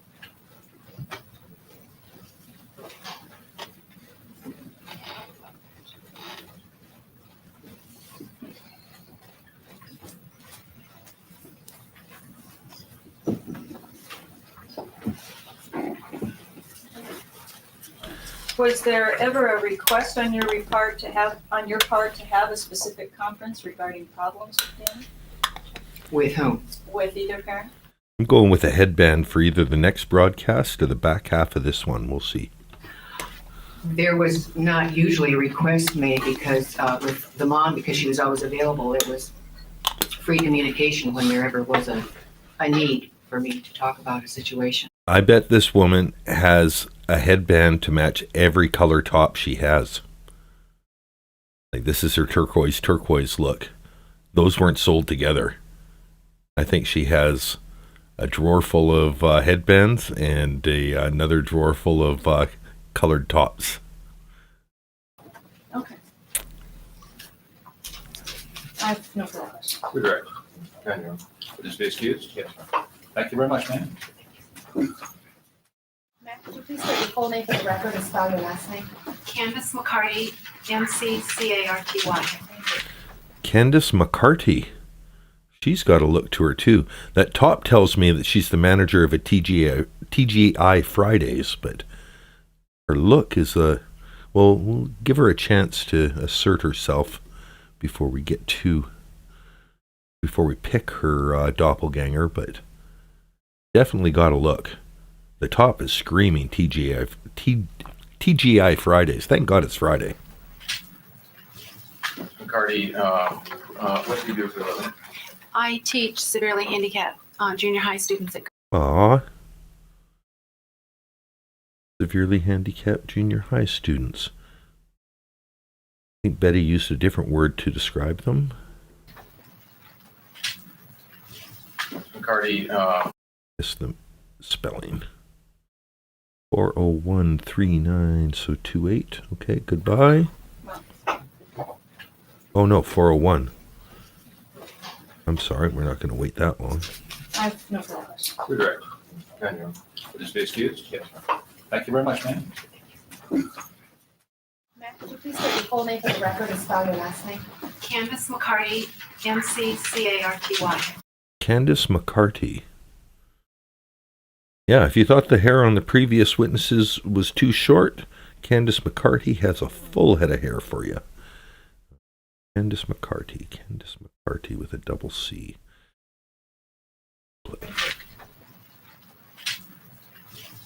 McCarty, what do you do for a living? I teach severely handicapped junior high students at Gompers Middle School. Did you, at some point in time, come to know Betty Broderick? Yes, I did. 1980, some neighbors of Betty introduced me to her. They were parents of my daughter's friends. Okay. And did you eventually become friends with her? Yes, she was very friendly to me. I'd moved. Objection, Your Honor. It's no response. You answered the question. Please Yes. ask another question. Yes, we became friends.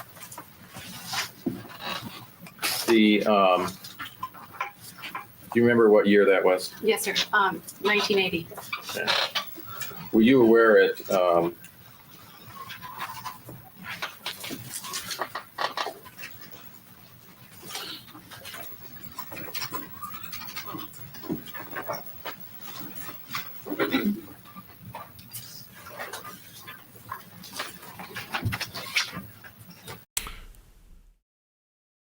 Interestingly, her face almost looks like she's a woman that would look better with short hair. Just trying to figure out the face that I can attach like a celebrity face, but the more I look at her, the more I'm like, she probably should have short hair. I just want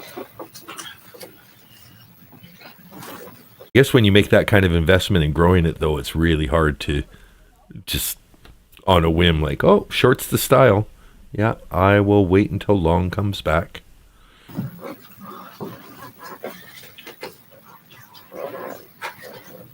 Did you, at some point in time, become aware that Elizabeth Broderick got involved in any type of Bible study group? Or Yes, sir. 1983, I was a group leader at my church in a Bible study.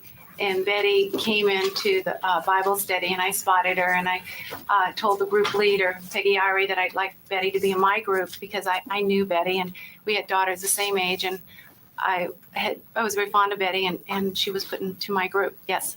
Okay. Would you describe her? How would you describe her? Candace is on the beliefs? stand. Her, I beg your pardon? Her spiritual beliefs, Your sir. objection to move. Sustained. Oh, what is? Do I answer that? No, don't answer. You have to answer that. Did she stay at all involved in the church for some period of time? Yes. A full disclosure, the headband that I will be wearing is actually a bandana. That's a good call. Another one to say I consider bandanas headbands. Our Bible study was 2.5 hours long, so it was quite a commitment. She stayed involved. She went to women's retreat. She went to Christmas. The deacon in our church said she had seen Betty in back of church on Christmas No, Eve. excuse me, this is not responsive. Sustained. So yes, she was involved. Were you aware at some point that she became separated from her husband? I was aware through friends because when she became separated from her husband, I was not involved with the Bible study at the time, and I was studying the teacher's test, and I was studying all the time, so I wasn't very social at that time. Okay. And prior to the November 5th, 1989, when was the last time you saw Elizabeth Broderick? No, wait, let me get my calendar straight. Prior to, This would have been the time she was arrested or she turned herself before in. I'd seen her, before her arrest, Yes. oh, I had been at Betty Broderick's home a month before she was arrested. Did she look like she had changed when you saw her? Betty changed colossally, enormously. Betty had, it's so hard for me to say this because I don't want to hurt Betty's feelings, but Betty had gained an enormous amount of weight. She was puffy. She, her body had turned into an old woman's, and It doesn't look like an old woman. her personality was one of despair and sadness. Contrasting to the Betty Broderick I knew in Bible study, where she was thin, like we're the same age, we were about the same weight. Maybe Betty was thinner than I, and she was Your Honor, excuse me. she was young. Just wait till I ask you another question. In contrast, Okay. Did you see her at her home at that time? yes, we had had breakfast in the morning, and she invited me to her home. And in La Jolla, I knew about the home in Pacific Beach. Your Honor, excuse me. Oh, yes, I'd seen her in her home. Being very nice. All right. I'm sorry, I'd seen her in her home that day. Okay. And did she talk to you? Was there any discussion about custody of her sons? Betty told me that she was moving because she was not going to get custody of her sons, at least until they were on Social Security. And her exact words were, Dan will never let me have my boys. I don't need this big house. And we went around the house, and she showed me what furniture she was going to take with her to a small condominium over by La Jolla Village Square or something like that. You're eating my And- peach. What did she tell you about the furniture? Well, Betty and I have the same dark pine early American furniture, and so I related to it because both of our furniture is scarred up by kids. And she was taking the boys' chest. There was a dining room table with teeth marks in it that I think Rhett had bitten into, and she was trying to figure out how she could get this table into the small condominium because Okay, that just reminded me of a really funny thing. So my stepdaughter, when I became part of the family, it was just a funny moment. So her mother, my girlfriend at the time, had put out a bowl of fruit, like just one of those, trying to make the house look nice, bowl of fresh fruit. And, it was real fruit. It wasn't fake fruit. It wasn't display fruit. So you could eat it.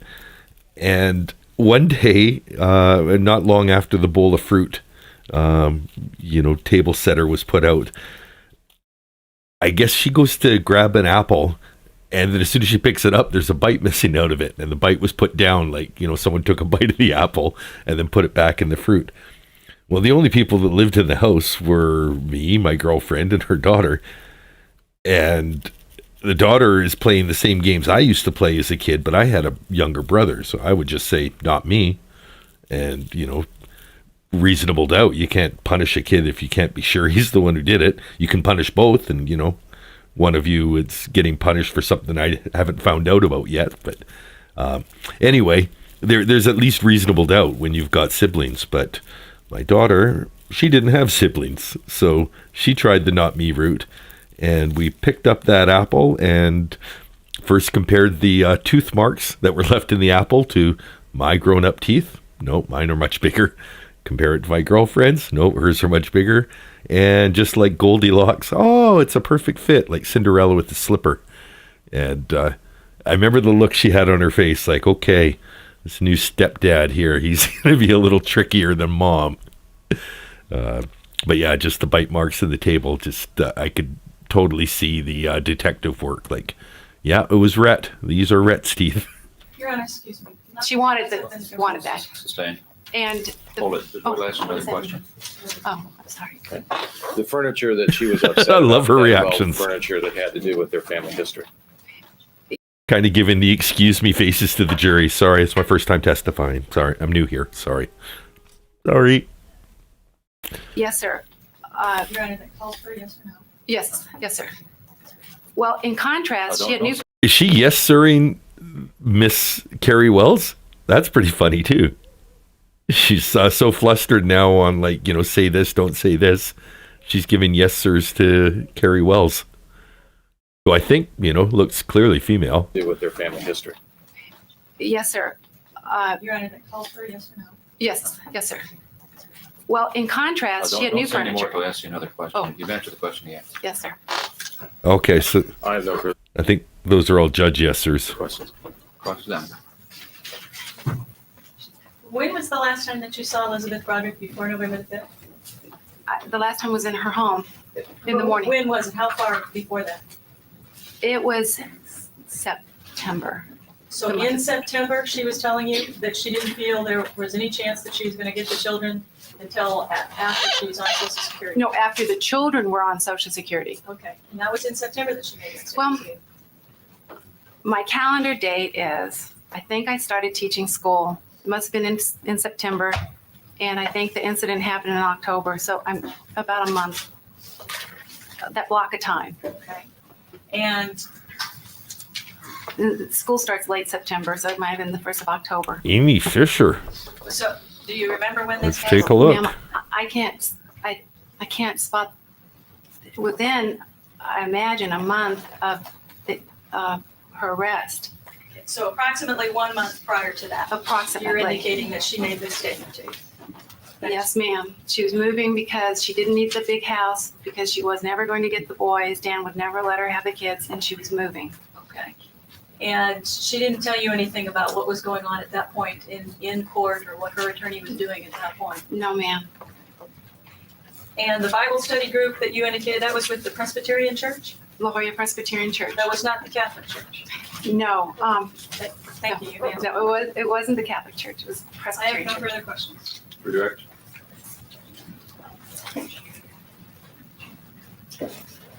You knew what her religious beliefs were, didn't you? I had gone to a Catholic high school, and so Objection, Betty. Your Honor, non-responsive. Just, yes. Yes, I felt like I knew her religious beliefs. She was a Christian. Did you know that she had been a Catholic before that? I knew she had 4 kids. She Aren't must have been Catholics Catholic. Christians? I knew she had 4 All my friends kids. that I grew up with that were Catholics had big families. Any cross? I'm not going to touch that one. Good idea. Witness be excused.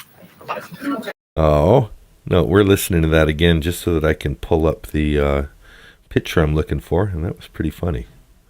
We'll give her a full minute. No, it wasn't the Catholic Church. It was I have Presbyterian no Church. further questions. Redirect.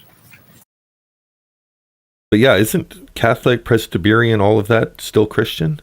I don't know. I'm a non-believer, as it were.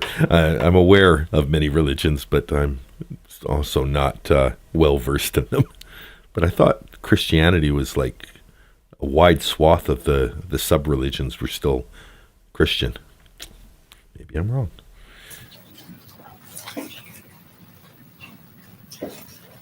You knew what her religious beliefs were, didn't you? I had gone to a Catholic high school, and so Objection, Betty. Your Honor, non-responsive. Just, yes. Yes, I felt like I knew her religious beliefs. She was a Christian. Did you know that she had been a Catholic before that? I knew she had 4 kids. She must have been a Catholic. All my friends that I grew up with that were Catholics had big families. I have no further. Any cross? I'm not going to touch that one. Good idea. Witness be excused. There's Amy Fisher just before she gets excused. We have one more witness, Ms. Brooks. Yes. About how long would you say? 10 minutes? 10 minutes. 10 minutes. Anybody in the jury that can't stay another 10 minutes, just show your hands. All right, go ahead.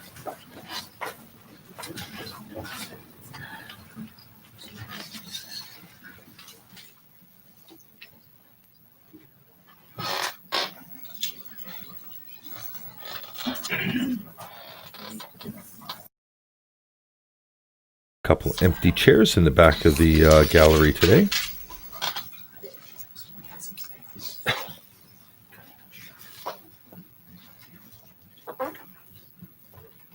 Gonna take 10 minutes. Calling this witness. Yeah, call them.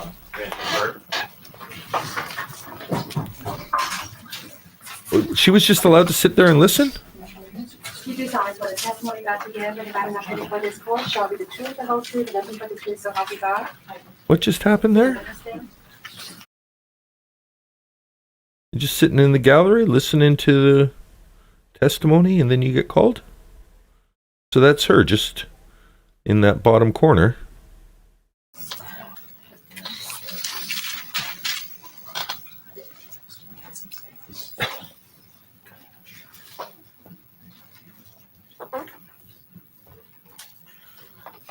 Call your next witness. Yes, John. Burt. Yeah. You do solemnly Is that a new thing that I thought that if you were testifying, you weren't able to watch the trial?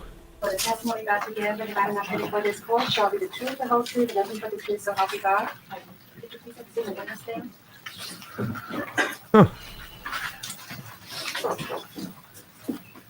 Afternoon, ma'am. Good afternoon. Could you please state your full name for the record and spell your last name? My name is EVANGELINE BURT, and B-U-R-T. Thank you. Hold on, her name is Van Burt? And you know the lady here at the end of council table, Betty Yes. Broderick? I do. Okay. And how did you meet?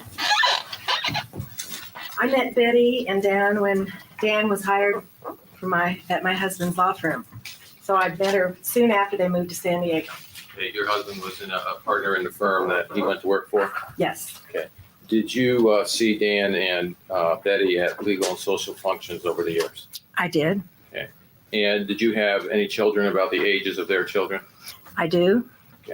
And did your children spend time at the Broderick residence? Yes, I have one daughter. They're the age of her daughters. Did your children also attend Francis Parker School?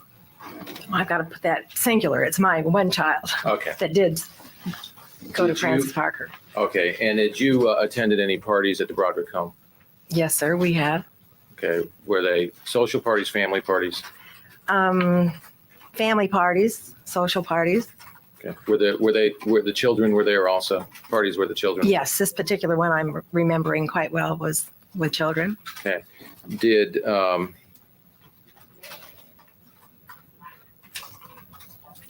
the time that you knew Elizabeth Broderick, did she appear to be a socialite to you?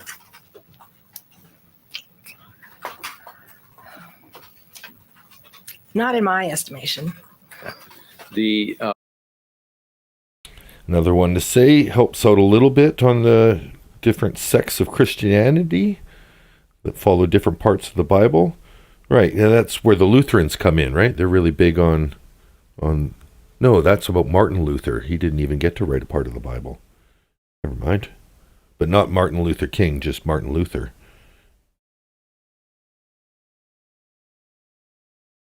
in 19 I have to say, Queer Eye for the Straight Guy did change the way I shaved my face.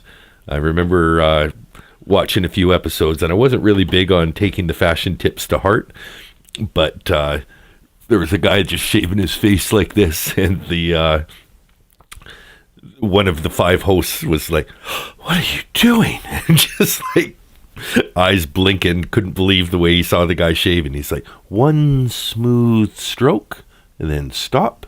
Rinse the blade, one smooth stroke, stop."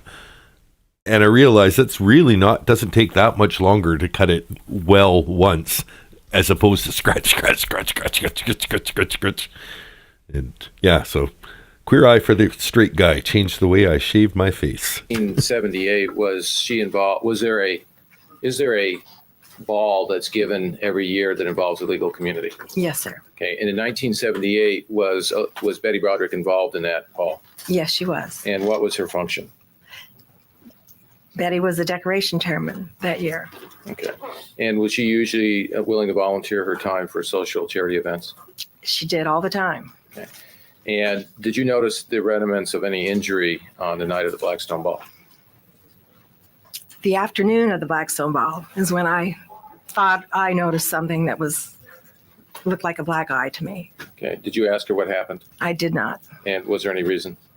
I just didn't think it was appropriate because she and Dan were there together, and it just looked like it was something that might have happened between the two of them just prior to coming into the ballroom where she was going to help me finalize the decorations. I have no further questions. Cross-examine. Are you indicating, Ms. Burt, that that was just your assumption, that had to have been something that happened between the two of them? It was obvious to me that Betty was upset. Okay. And did she ever say anything to you about what the cause of that black eye is?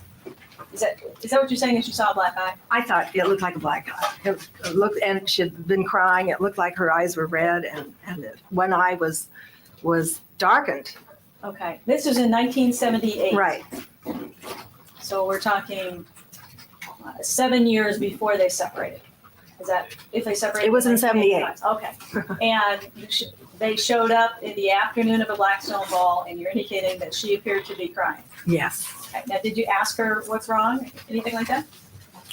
As I say, I did not. I didn't. And was there ever a time after that when you asked her what was wrong or what was the cause?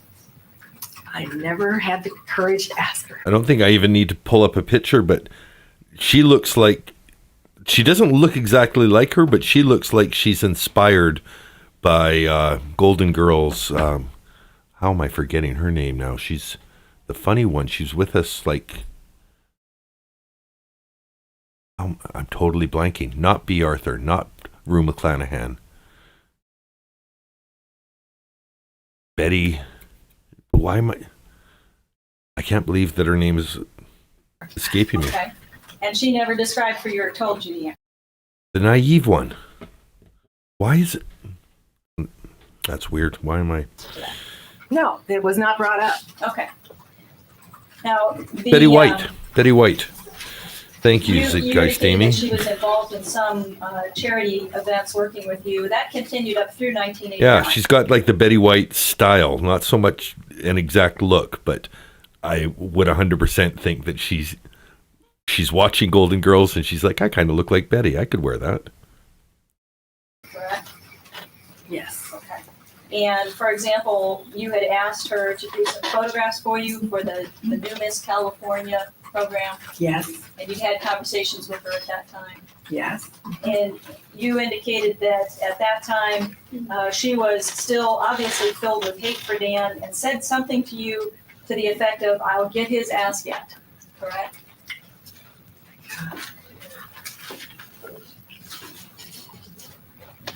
Now the question is, Did she say to you then, I'll get his ass yet? She was very angry at Dan and made the statement, I'll get his ass yet? she might have said that. Let me just show you a report, page 303 of the test report. Again, these reports that were provided to me, Your Honor, do not have dates on them. Okay. You could read the sentences starting here, see if that refreshes your recollection. Okay, her belt looks more pink to me today. In a previous stream, I did mention that it was a rather stunning red belt that was setting apart her outfit, but now it is appearing as a sort of dark fuchsia belt. So maybe it's all about the screen calibration. But yeah, it's definitely showing up as like a more of a wine color.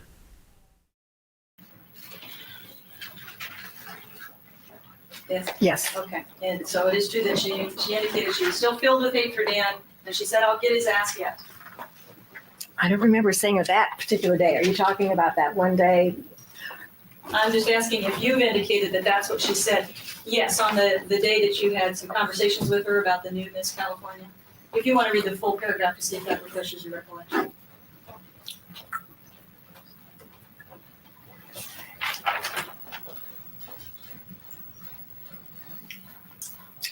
Yes.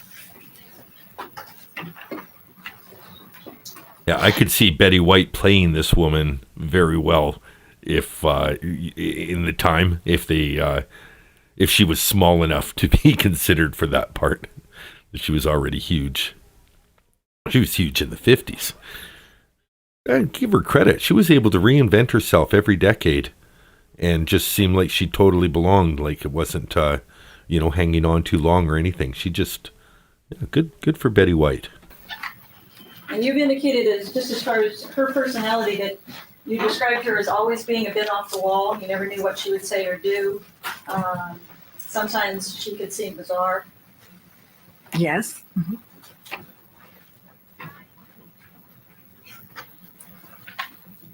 I loved when she was doing those commercials for, I think it was Snickers. And in all of your contacts with her, And it would just have her, in like a football huddle yelling at people and stuff. And it wasn't until somebody took a bite of the Snickers bar that when you're hungry, you're not yourself. post-separation, you described that it was clear that she was filled with hate over the situation. Did I use that word? But again, Oh, gee. I knew it was a lot of bitterness. Betty Broderick was bitter. the last sentence.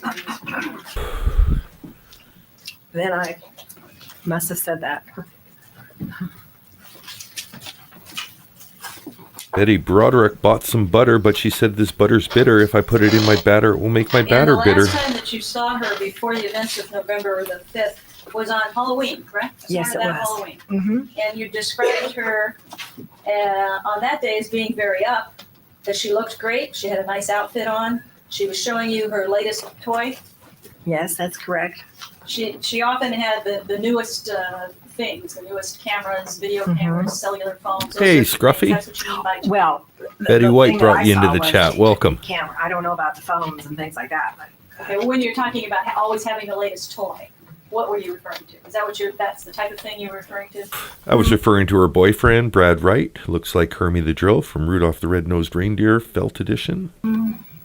this takes me back a way. Yes, I guess that's what I meant. She had an instant cam, as I recall it, which was right off the production line. The Instant Cam. Anyone remember the Instant Cam? I believe the brand name was Polaroid.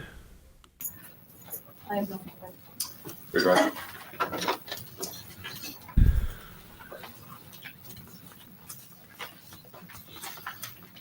The time that, when you asked her to do the Miss California, did you know whether she had any hobbies with cameras? Yes, because she had taken pictures for me for other occasions as well. Yeah, as a stunning red belt, it does go with the outfit, but as a pink belt, no. So maybe it's a color correction thing that Court TV's done and kind of changed the belt, because scarlet, crimson, all of those would work, but washed out wine, no, that doesn't go with the outfit at all. It shows how subtle a few shades of color can be, because essentially it's red, like it's a reddish hue, but not all tones of red go with taupe. I have no. Anything else, Ms. Wallace? No, Your Honor. Witness be excused. No objection. Okay. Thank you very much, ma'am.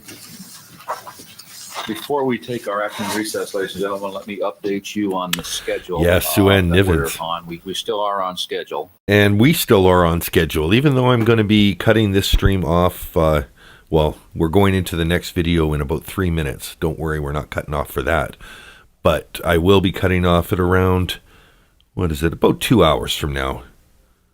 Well, 2 hours from now maximum. Hopefully an hour and a half from now. Yeah, that's my plan. And then we're still on schedule for Dr. Detz on Wednesday afternoon to evening. Closes on Thursday. Jury instructions and verdict on Friday. Verdict and sentencing on Saturday. The defense should finish their case at around noon tomorrow. Would it be agreeable if we went a few minutes into the lunch hour in case we're in the middle of a witness and can't quit? All right. Seeing no hands raised in opposition to that. So what I'd like to do is get the bulk of their case in tomorrow if possible. They have one last witness that has a scheduling problem that we will take later. The attorneys for that. Thanks, have Elizabeth. other matters set on Friday, so we won't be in session on this case on Friday. On Monday, there are some matters I have to take up with the lawyers outside your presence, and rather than risk having happen what happened yesterday, where you're only here for an hour's worth of testimony, I would rather give you off once we finish tomorrow morning, give you off until Tuesday.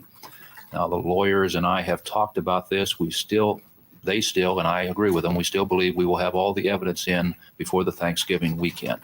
You will be off the Thursday, Friday, and of course Saturday and Sunday for the Thanksgiving weekend. When you return the following Monday, I anticipate we will have the argument of counsel and then the instructions.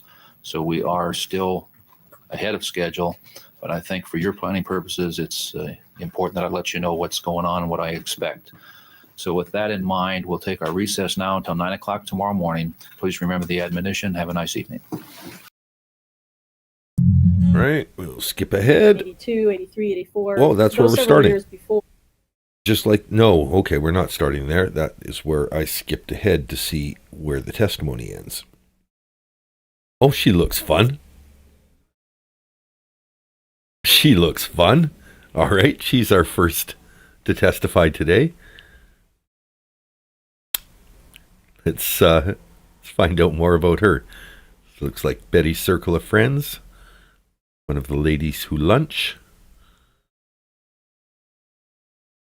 Going on with my...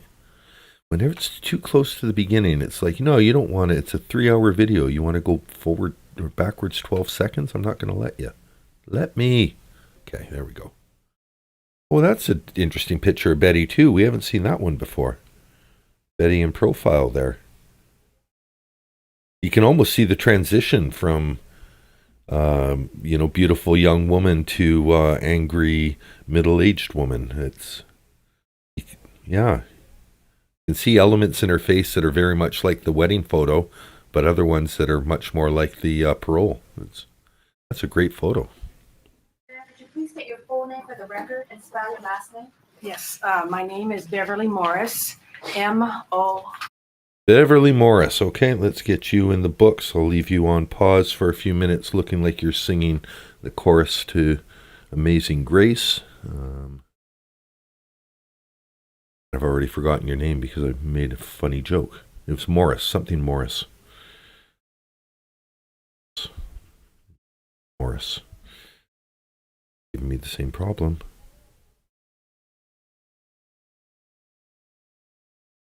Morris. Could you please state your full name for the record and spell your last name? Yes, my name is Beverly Morris. Beverly Morris. Beverly. Like Anti-Bev. Okay, we can let it play. I can remember Beverly Morris now. M-O-R-R-I-S. Thank you. Resource, what is your occupation? I'm a school teacher. I've been with San Diego Unified School District since 1975. I teach second grade at Sequoia Elementary. Do you know the lady here at the end of the council table, Betty Broderick? Yes, I do. And do you remember how you met Betty? Yes, there were a group of young children in 1985 who wanted to be on a soccer team. And at that time, they were short of coaches. And although Mrs. Broderick didn't have any special skills in soccer, she did step forward to give her time and energy and effort to coaching soccer. And that's how I met her. I coached soccer, and I was very good at it. I had a lot to share. Not really with the oldest age group, but it was kind of fun introducing. It was my grandson who started, and it was the same situation, short on coaches. If they didn't get enough coaches, there wouldn't be a league. So I was able to help out. I played goal for about 30 years, or 25 years as an adult in indoor soccer, in addition to about 10 years of youth soccer. So never, like as a goalie, you don't have a whole lot of soccer skills that you can teach at the higher levels, but just understanding the game was perfect for me to kind of share that with the next generation. And I did it for 2 or 3 years. Coaching soccer is good. You don't need to know the game. As long as you've got one coach that knows it, you can help out by being an assistant coach and just shagging balls. Well, shagging balls, that probably has connotation in for my UK listeners that isn't the same as here, but My son was a member of her team And do you remember what year this was? in 1985. Okay. And in showing you what has been marked as defense KK for identification, do you recognize this photograph? Yes. Okay. And was this a team? Yes, it was. Did That curl on the top of her hair, that just came out like, an hour before she left the house, right? That was like the last thing she did was the curls all wrapped up and okay, taking it out and bye, honey. was any of Mrs. Broderick's children on the team? Yes, her son Rhett was on the team, our youngest. Did you know whether Rhett was living with her at the time? No, he wasn't. He was residing with his father at that time. Okay. And were there times? Yeah, good call. Another one to say, I don't see any roots. This looks like a very fresh bleach job. I'm going to be on TV. This is televised. Oh, I am going to go and I'm going to be the one. I'm going to be the light that shines all through the courtroom. I'm just going to be a bright ray of sunshine. When Betty thinks she has yellow hair, she ain't seen nothing. She's going to be jealous. Rhett did not attend the soccer activities. Yes, many, many times. Okay. And Oh, I wasn't saying then football that football in the UK is football and not soccer. I was suggesting that shagging balls has a completely different meaning in the UK than it does here when we're shagging soccer balls. how would Mrs. Broderick respond to this? Well, what happened was Clarification was for series- Detective Dub. Sustain. Pardon me? I didn't hear you. Just rephrase the question, or re-ask the question, sir. Okay. That's just a chair. Or was it a What were squeaker? the Probably a schedules chair. for the team? I mean, when would the team play games? When would they practice? We practiced on Tuesdays and Thursdays, and That was the same time that our team had practices, Tuesdays and Thursdays. we had our games on Saturdays. And how did Betty respond to when her son would not be at the practices? You make them run laps. Don't care if you're my son. If you don't want to do what the team is doing, you run laps until you are doing what the team is doing. We'll run it off. She would respond with a tremendous amount of frustration, humiliation. She was very apologetic to the other players and to us, the parents. You can't do that. That's just, you lower your status in the kids' eyes. You've got to let the kids know you're the boss, and you got to talk to your own kids before you do it. Like my grandson, I told him, when we're on the field, I'm Coach Dan. The other kids are going to call me Coach Dan. I don't want them treating you like, Coach's favorite or anything. So I'm treating you just like all the other kids. I'll be Grand Dan when we get off the field, and I'll be Grand Dan before we get on the field. But I'll be Coach Dan out there, and I'm going to treat you the same as all the other kids. And that'll keep you from getting picked on. And it'll also, don't expect me to play favorites because it'll go bad for you. So, yeah, that was a good learning lesson too. Parents, because she would go and try to pick up. Objection, Your Honor, that calls for hearsay. Sustain. Did Rhett attend all the games? No, he didn't. He attended about half of them, 50% of them. Would there be times when she would be late? My grandson went to every game. He was excited that his granddad was the coach. For practices and games when Rhett was not able to attend? Yes. Because the reason why, Objection, You answered the question. That's what yes, she was late.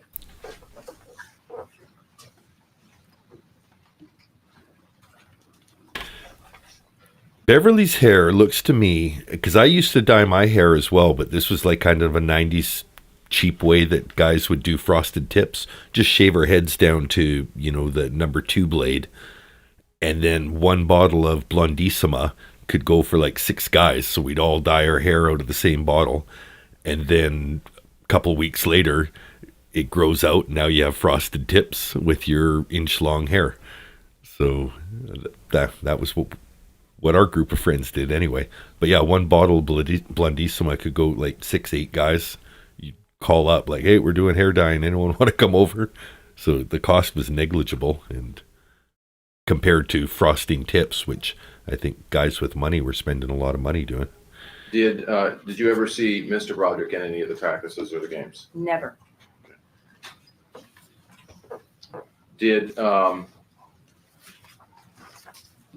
Did Mrs. Broderick, when her son wasn't able to be there, did she still attend the activities and do the coaching?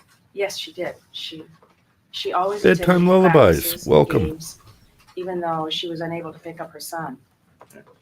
I'll do a little recap for Bedtime Lullabies. We're just into the last part of the defense case, and we'll be heading, it says State Rebuttal Part 1 as part of the description for this video, so we won't be getting there today. This video is almost 4 hours long, and I can only watch, and I can only stay online for about another hour and a half today, and tomorrow I can only do 2 to 3 hours as well. So best case scenario, we get through these videos and the defense case by Tuesday, and Wednesday is going to be all day Dr. Park Dietz, who I've been pronouncing Detz, but been corrected that he calls himself Dietz.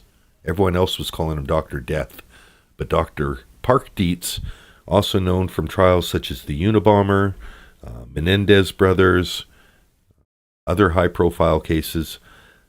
That'll be our Wednesday primetime viewing. The closes are happening on Thursday. The jury instructions and verdict is on Friday. The verdict and sentencing is on Saturday, and that's how we'll close it. So that's where we are. On the stand is Beverly Betty White Morris. And Never mind, Betty White was the last person. We haven't come up with a person for this. She almost looks a little bit like Aunt Mimi with less makeup. Watch the Drew Carey show. Like a demure Aunt Mimi. Aunt Mimi's sister. teaching at the time the children were there, was she teaching them the concepts and the values of the soccer league? Yes, she was. She was an excellent coach. Okay. Who taught a great deal more than just the game. She was very good at sportsmanship and positive reinforcement. Did you ever hear her use profanity around the children? Never. Was her behavior inappropriate? Never. And what did you see of the relationship with her son at that time? Oh, Rhett adored his mother. He loved her very much. He was very proud of her. Of Kathy course, because Kinney. She was the soccer coach, and he had a very close bond with his mother, and it was great. I have no further questions. Cross-examine. Mrs. Morris, just to clarify, this was back in soccer season back in 1985. Oh, you're not going to like this, So, Miss Morris. As far as you knew, this was shortly after the separation between the defendant and her ex-husband. Apparently, yes. I don't know. And you were not aware of the situation,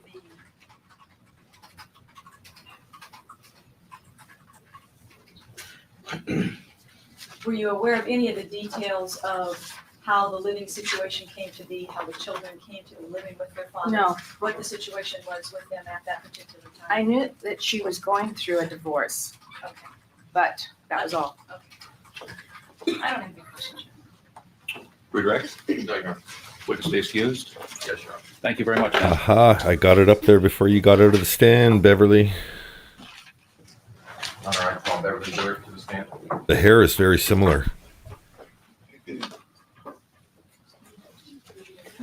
All right. Well, Please sorry for the testimony about to give in the matter not pending for this court shall be the truth, the whole truth, and nothing but the truth, so help you God.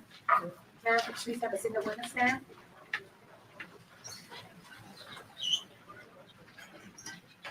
Good morning, ma'am. How are you? Morning. Fine, thank you. we have an outfit change from Mary, too. Spell your last name. My name is Beverly Jean Dewart, D-E-W-A-R-T. Thank you. What is your occupation? E-E-W-A-R-T. At the present time, I'm the purchasing agent for Francis Parker School. Okay. And did you have any other position with Francis Parker in the past? Yes, I've been an employee since 1970, and up until 3 years ago, I was employed at the Randolph Street campus in the main office, and I worked with the director of admissions. Okay. And are you familiar with Danny and Rhett Broderick? Yes, sir. Okay. And are you familiar with the white lady down here again, Betty Broderick? Yes, sir. How would From when you saw Mrs. Broderick at the school, how would you describe her? I first met the Brodericks in 1981 when they enrolled the 2 older girls. At that time, very striking family, close, beautiful, well-mannered, well-addressed, clean, gracious. Was she someone, when you saw her at the time they started there, someone who was wearing expensive clothes and jewelry all the time? Yes, sir. Did you see any changes in Mrs. Broderick over the years? Yes, sir. And how did she change? She would show up at school not dressed as nicely as she had previously. She had gained weight, quote, let herself go, no self-assurance. Everyone that Betty's got testifying is coming out here and slagging her for gaining a few pounds. Like, it's kind of natural after you're a 20-year-old model that's been depriving yourself. You're growing into a woman's body. She's supposed to gain weight. Like, Frustrated, anxious, Now, not always patient. was she involved in the children's school activities? Very much so, almost on a daily basis. And was that something that continued up Marshall until Wallace. 1989?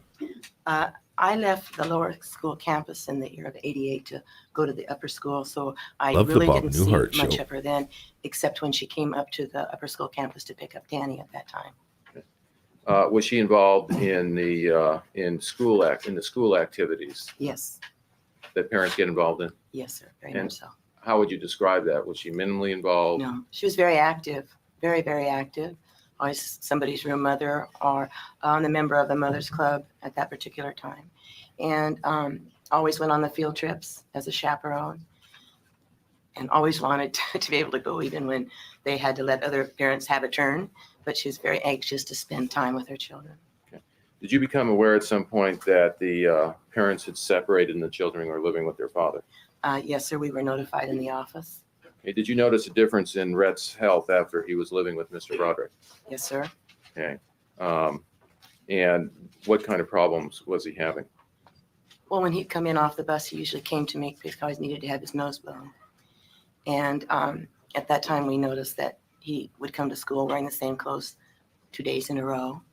And in cleaning his nose, you could tell that he was not bathed on a regular basis. The dirt behind his ears was caked. His head needed shampooing. But he was always eager to come in the morning. It was like a routine.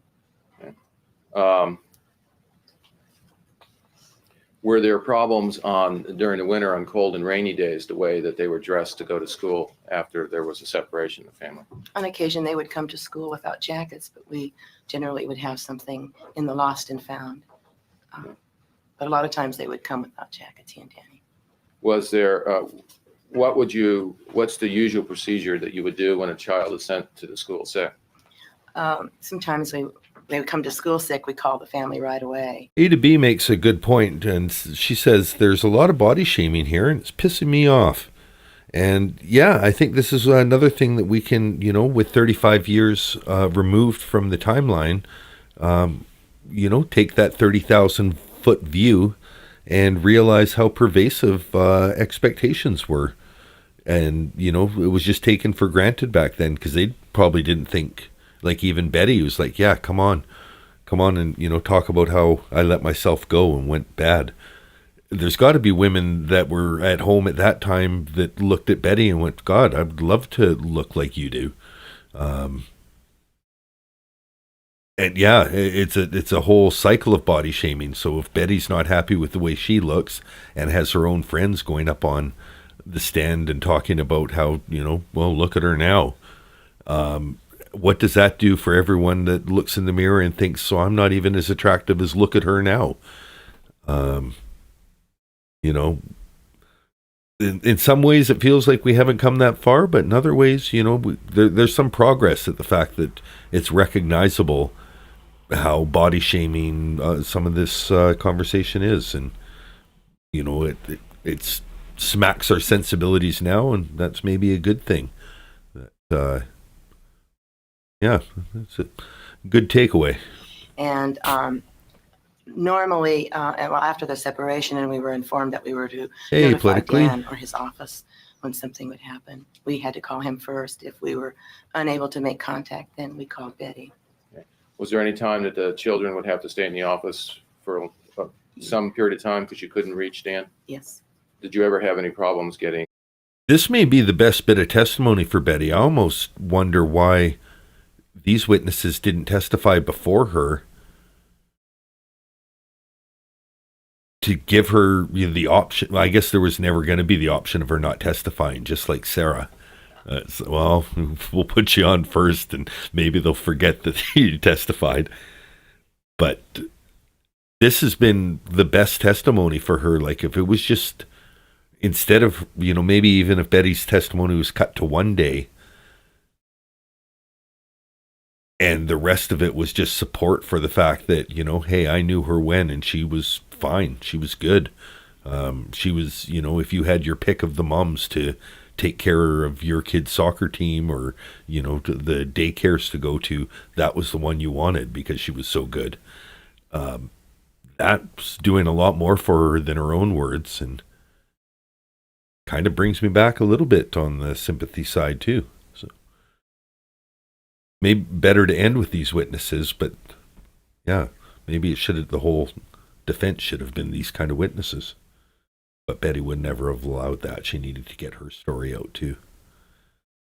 Just like Sarah. I'm here to tell my truth. Betty Broderick to come? No. Okay.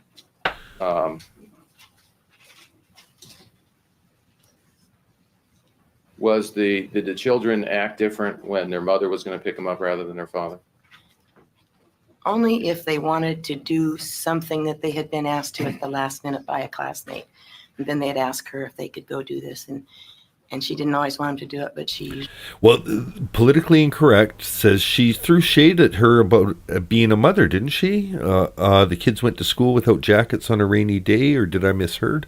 No, I think what they're showing is the progression, that they started good. She's one of the people that met her in the early 80s. Most of them have been school teachers that met her in San Diego. And I think the San Diego ones are testifying about how sometimes the kids, and even this teacher, did this teacher come follow them? I don't know how she still knows them. Anyway, she's talking about how together Betty was at the beginning, and I guess by the final child, the regression, maybe even saying that Betty was no longer herself and not taking care of the kids as well. But as evidence of the fact that she was not mentally herself by that point of the marriage. They let them go. The problems that you saw as far as clothes and health and hygiene, was that problem ever apparent before the separation? No, sir. There we go. That's exactly the point they're making.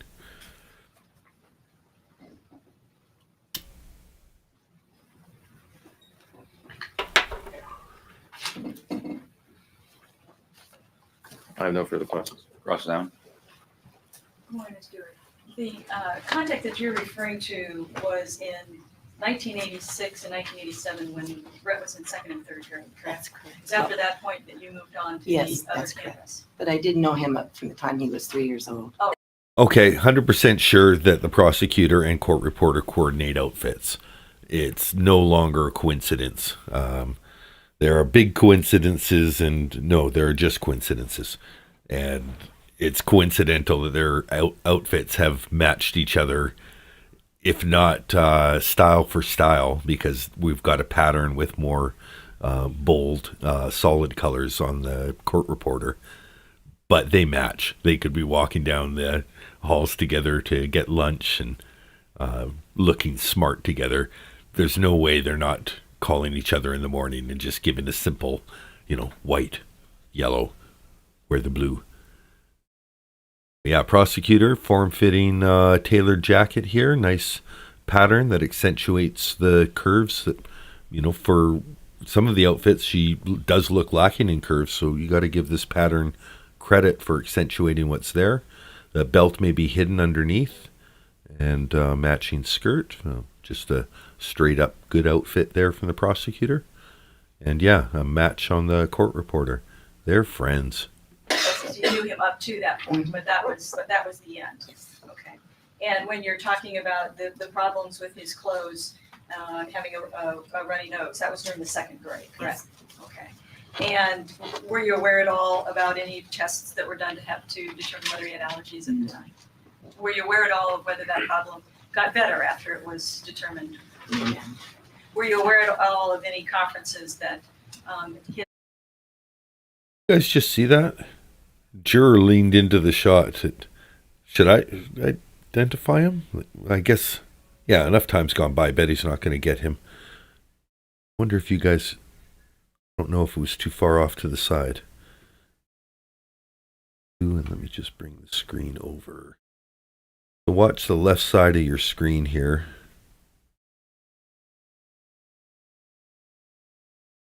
Okay, yeah, just over, well, I'll even move it up a little bit just so that Beverly's name isn't cutting it off, but that. Let it, oh. Yeah, I've moved the screen over, I think just over the V and the E in Beverly. You'll see a juror lean into the shot. Were you aware at all of whether that problem got better after it was determined? Were you aware at all of any conferences that his teacher had with Mr. Broderick? Fix that shot now. Kind of thing that wouldn't happen today, I think.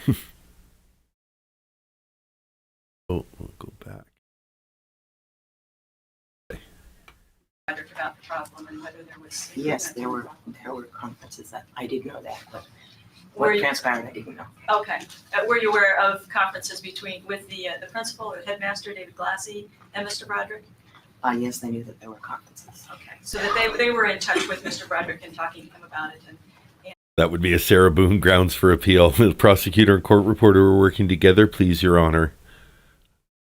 It's unprecedented. I found no case law on it. I'm ready to make my own case law, which I am proud of. you then at that point left, so you don't know whether there was improvement in the problem. Is that correct? That's correct. And it's not unusual for children to stay in the office for some period of time while you attempt to get in touch with either one of their parents. Is That's that correct.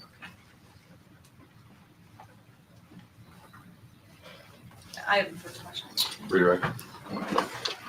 So the lawyer has more questions. Okay, one moment. Sure. I have no further questions. Witness, do you see it? Yes. Thank you, ma'am. Thank you. Good testimony, Beverly. Call Marilyn Olsen now. See, there's somebody else sitting there in the gallery. Want to have a moment with her? Certainly. May I have a moment with her? Certainly. You can Okay. step out in the hall if you want, Mr. Early. You can step out in the hall if you want. Okay, if I can, Your Honor. What the hell? All right. When I ask you this, you say this. When I ask you this, you say this. And remember, she was fat. She got fat.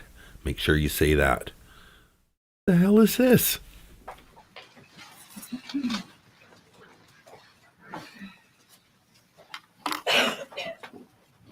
So first she sits in there and watches the testimony. Then she gets to go out in the hall and have a quick conference about her testimony. Wow.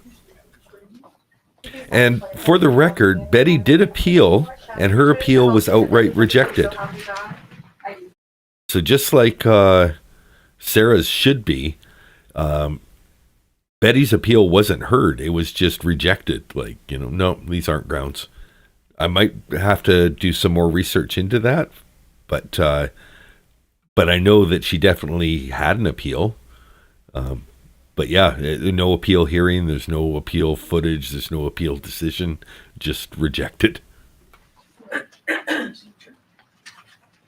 He even looks like he's regretting, like, why did I just say that was fine?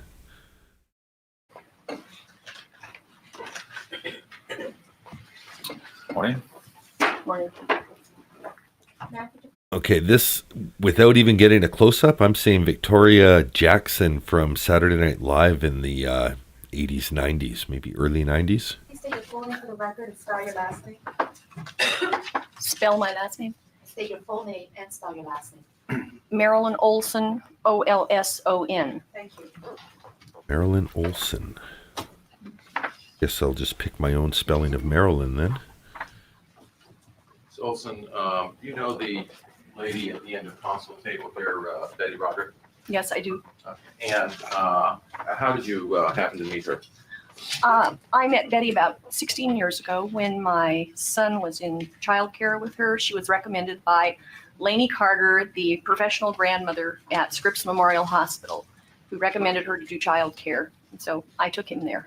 Did you, you did have her do childcare for your children? Yes, not every day, but maybe once or twice a week.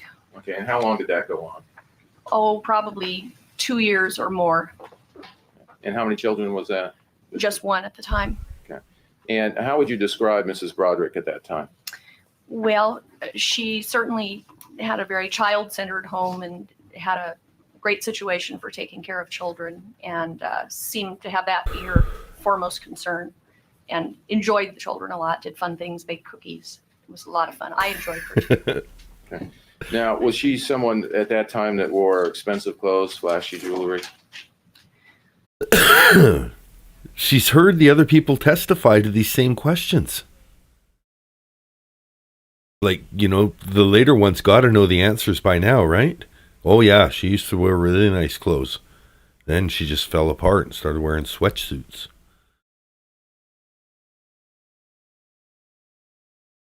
Dorgan says, imagine the prosecutor removing her jacket and her shoulders are just as wide. Hot in there, take off the coat. She's just got these super powerful, flat, just a chiseled. No, she just dressed normally, the way all of us dressed with children at that age. The and how often did you would you say that you had contact with her during? Well, Beth, we'll stick around until you get done your showing for sure. I hate early buyers, early birds. They don't even care. They're out just trying to, they're just looky-loos. I hope you didn't put out snacks for them. These guys sound like they're just snack hunters. They go visiting houses to go get the free snacks from the people who bake cookies to make it seem like a fresh baked cookie house. Yeah, watch out for those people, Beth. Next time. Oh, once a week, twice a week at the most. Okay. And did you and your family socialize with the Brodericks at all? A little later than that, we did socialize with them some. Okay, when was that? I had a little girl 6 years later. I remember that we were at a Christmas party at Betty's house, and so that was 6 years later. Okay. And what kind of parties were they? Well, in this case, a family party with lots of our mutual friends and children and families around. It was very, family-oriented type of activity. Okay. Did you go to any parties after her separation? Did you become aware that she separated from her husband at some point? Yes, I did. And I did go to parties at Betty's house.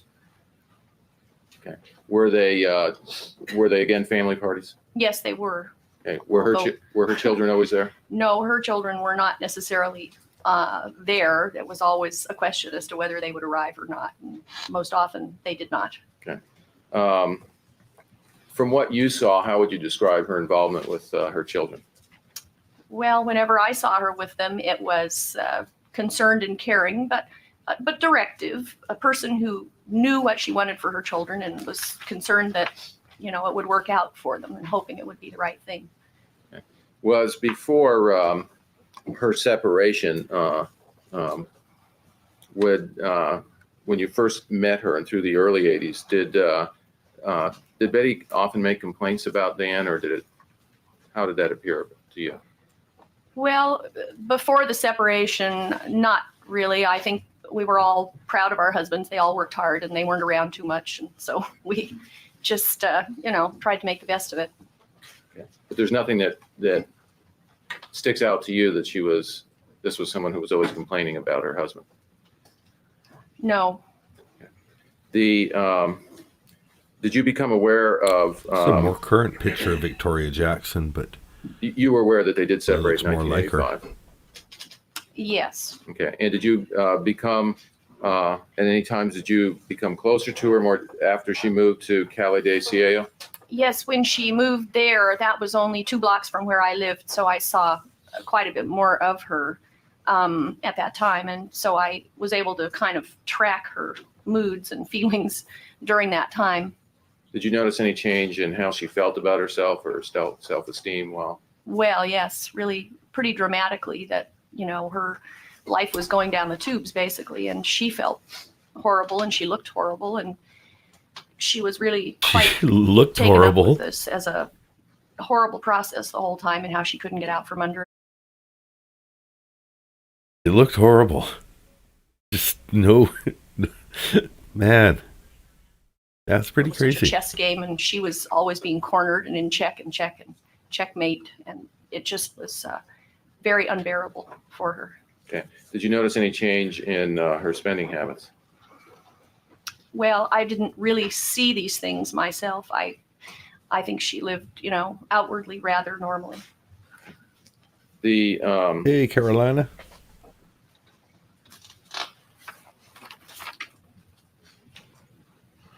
Did you ever hear Betty use profanity? Yes. Right after she met Gail Forbes. And can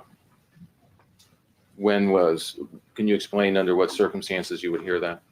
Well, usually when we would be talking about the frustrations of the difficult divorce and how she was so unable to defend herself in this adversarial system and how she was anxious and frustrated and more, and the language would start to come. Yeah.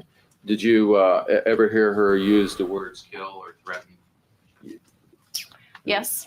Okay, and can you explain The those audio circumstances? dropouts are on Well, their in end. that same context of the frustration and talking about what can you do, how horrible this is, you're trapped, you're the victim, you're the person who can't get out every time you turn, the system gets you in another corner, there's another situation that develops, and the frustration level at that point would be such she would say, I'm gonna kill him. And That was actually a good Betty impression. That was almost exactly how Betty said it herself on the stand. She even did the little act. horrible this is, you're trapped, you're the victim, you're the person who can't get out every time you turn, the system gets you in another corner, there's another situation that develops, and the frustration level at that point would be such she would say, I'm gonna kill him. And I just, had to sort of nod my head. Oh, sustained. Okay. Always Did you ever changing the hear her shot. use profanity in front of her children? Not really. I may have once. I don't recall any particular time. It was usually with just me as we talked about this. Yeah. And I would use it too. I guess in a sad way, that's even contributing to Betty's defense as she's trying to, why would a mother who was such a wonderful mother have turned into such a shitty mother? But it's kind of a straight opposite of the, I was an outstanding mother to my child defense, like Sarah. She's saying I was an outstanding mother until I turned crazy. And, what kind of mother would just go psycho and treat her kids bad? In some ways, it's almost, one of the more compelling arguments she has to the fact that she was no longer herself, because it doesn't make sense. Like, someone who loves their kids is great with kids. How would they suddenly not perceive the damage they're doing to their own kids after being such a good caretaker? So, in a weird way, it does lend credence to the argument that she wasn't in her right mind. Better than any of her histrionic testimony of her own. Yeah. It doesn't speak well of her as a person, and it's even, in the sanity that she seems to have, like she's, collected and, able to think logical, point A to point B to point C kind of conversation.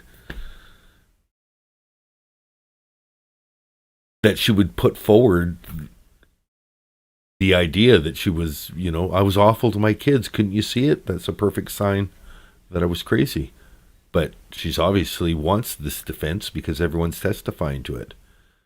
In fact, I wouldn't be surprised if the next witness is here in court listening to this.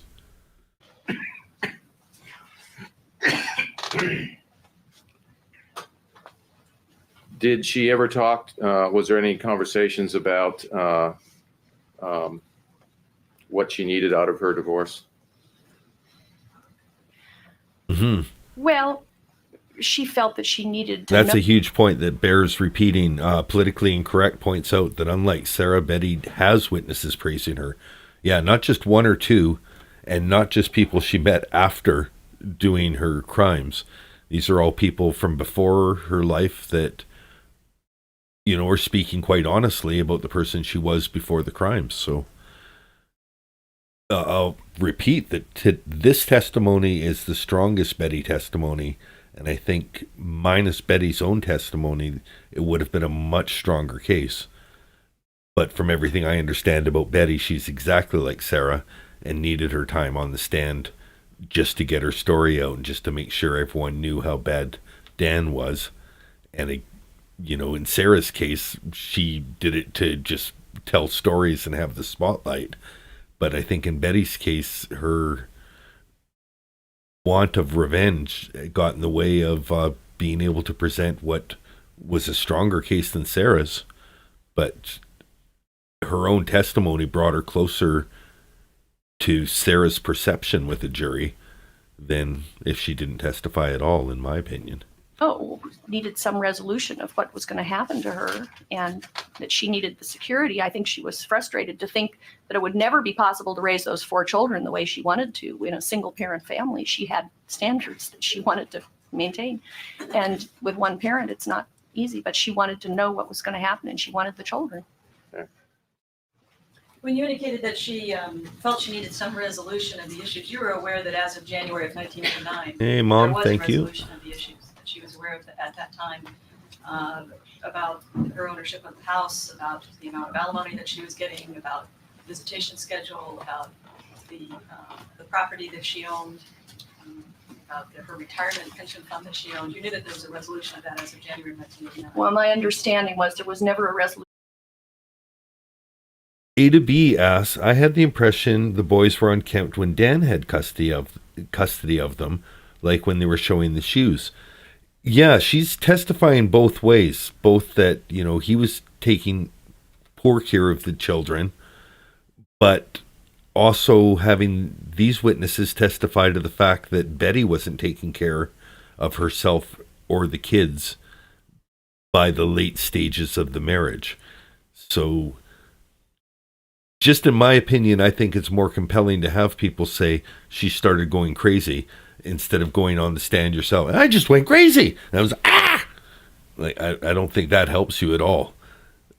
But the only way she was going to get into evidence a lot of the things that she wanted people to know about Dan was to take the stand.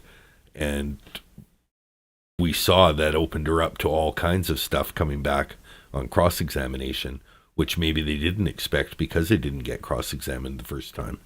And just thought, no, they're just too afraid. They're not going to, who wants to batter a woman on the stand the second time in front of a jury? No jury in the world would convict me. About the children and what was going to really happen in that situation. But there was a resolution about the financial things, and wasn't Well, that I what wasn't party to that. I wouldn't know what that resolution would be. I mean, it's very complicated. Okay, and the only things that you knew about the process of the divorce came from her telling you. Correct? Yes. And she wouldn't necessarily tell you about what exactly was happening in court or what the resolutions were about the financial matters. No, she told me what she perceived was happening, and she was feeling victimized and very panicky and afraid. She was feeling victimized by everyone. She was feeling victimized by Dan. She was feeling victimized by her attorney. She was feeling victimized by the judges. She was feeling victimized by her friends. Just about everybody, correct? I don't know about the friends, but about all those others, probably. Your opinion is that Elizabeth Broderick has a very strong personality, correct? Yes. She's a very strong, intelligent, assertive person, right? Conversationally. Mm-hmm. You've indicated that she was also a very controlling person. Yes, she likes to have control of the situation, and I think someone like that, I myself am that kind of person. When you lose that kind of control, it's a very panicky feeling and it's very frightening. And you know, get a little crazy sometimes. Okay. Sometimes She get never, a little bit crazy. Yeah, I didn't sing it right, but that's she almost did the Gnarls Barkley lyrics there. Or that, are we ever gonna survive unless we get a little crazy? And it's very frightening. And you know, get a little crazy sometimes. okay. She never had any problems expressing her opinions about things, right? She was very assertive about her opinions.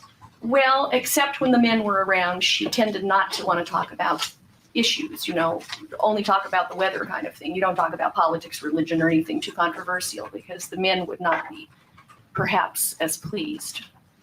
So as far as your opinion is that she never talked about politics, investments, anything like that with other men? No, I say when I was there. You indicated that you went to a Christmas party prior to separation? Mhm. Okay, and that was a Christmas party where Dan dressed up as the Santa Claus? He was the No, it wasn't that one. There was another, or maybe maybe that was him. No, I don't think so. You also indicated that you never saw Elizabeth Broderick depressed during this period of time. She was always strong and fighting, was your opinion.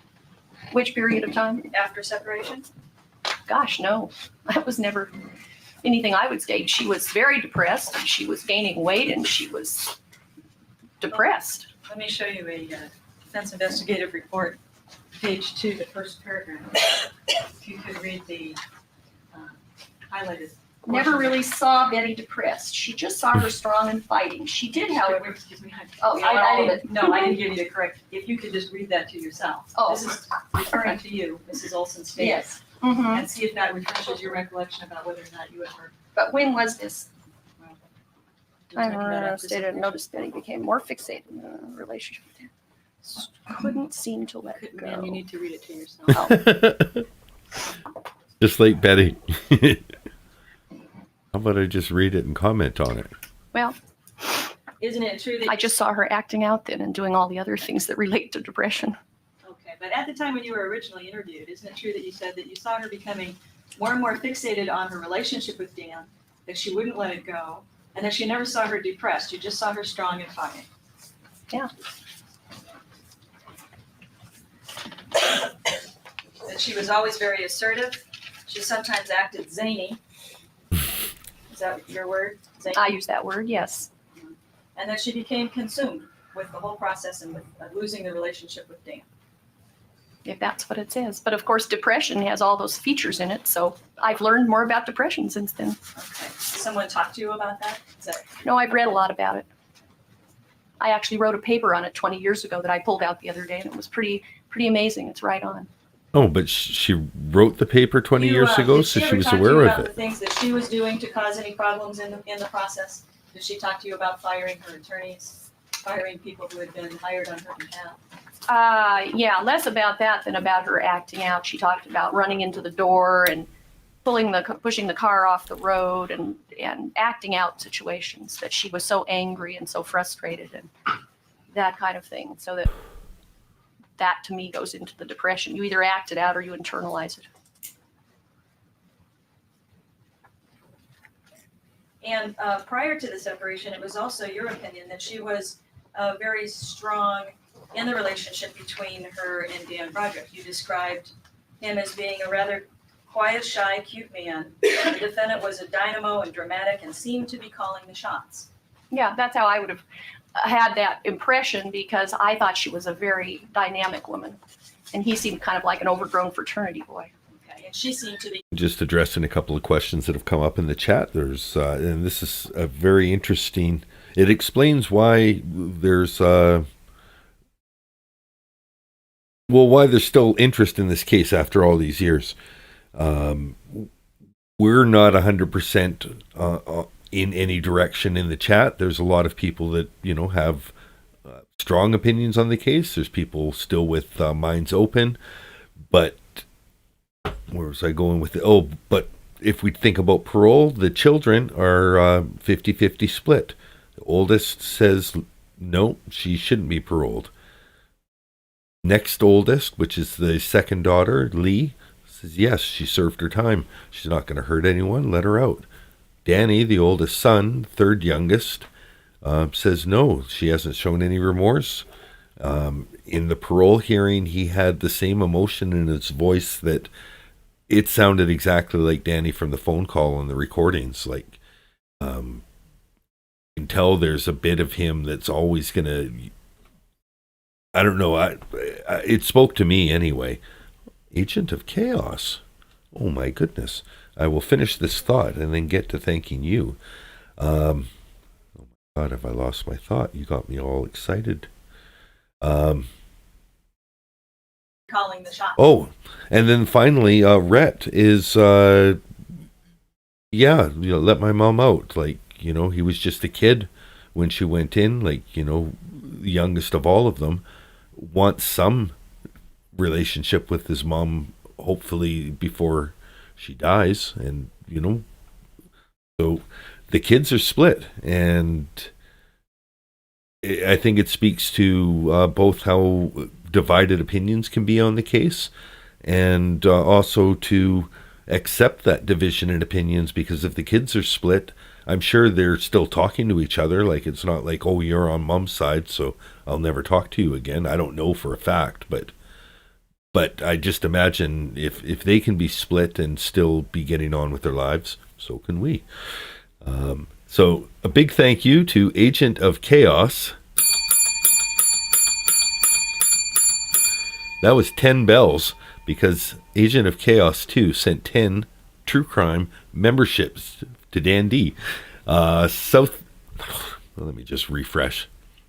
10 Dan D true crime gift memberships. Scout November Light, Cherry Dampier, Cuff You, Pluto is a Planet, ASB 412, Jocelyn's Mum, Super Dawnette, Swifty Sarah, and Jen for Justice. You've all received gift memberships thanks to Agent of Chaos 2.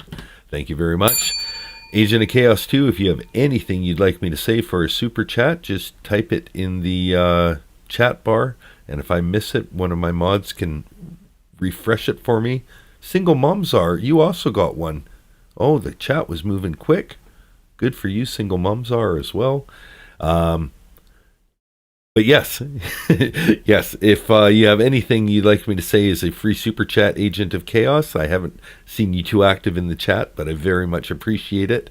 I don't do super chats on here, so anyone who gifts memberships gets a free super chat. So if you want me to give a shout out to a loved one, or, sing a couple lines from a song in a low tenor range, no Amazing Grace, please, just let me know. It's about the relationship, correct?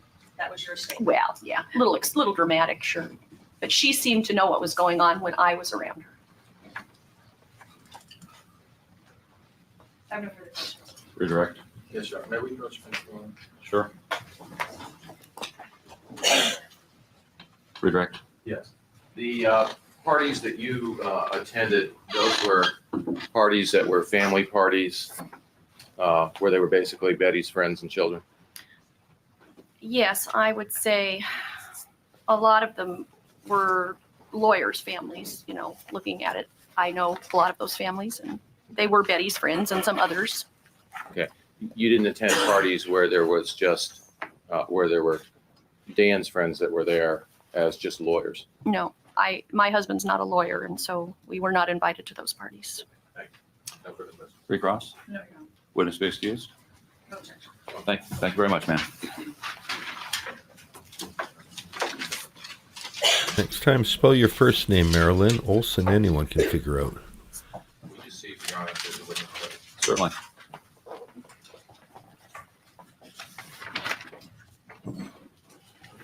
And then right back into the gallery.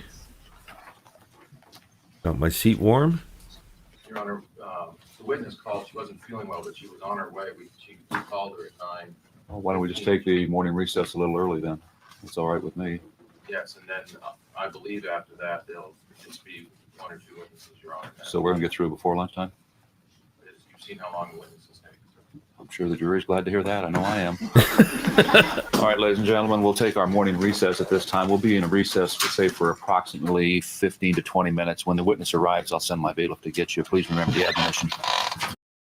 For a guy that, just sits back and is quiet, he's extremely jocular and with good timing when he does speak. Like, he picks his spots. We've got, I think, 2 more witnesses. This one that is just about to take the stand, that we can see her in the transition screen. She seems like a short witness. There's one more as I scrubbed ahead that is wearing like a gray blazer with a bold crimson top and a bit of a neck brooch. We'll watch her, and she goes for a bit. I think she's going for on here.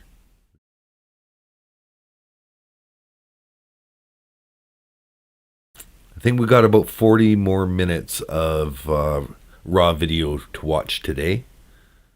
Yeah, 40 more minutes. And then we'll pick up from there in tomorrow morning's stream, which will be starting an hour later than today's stream did. Whatever time the stream started where you are, add an hour to that for tomorrow's stream. Continue. Please state your full name for the record, start and last name. Phyllis Jardell, Jardel. Thank you. Phyllis Jardell. Ma'am, do you know the lady at the end of the console table here, Betty Broderick? Yes, I do. And when did you first, do you remember what year you first met Betty? In the early 70s. Okay. And how did the two of you happen to meet?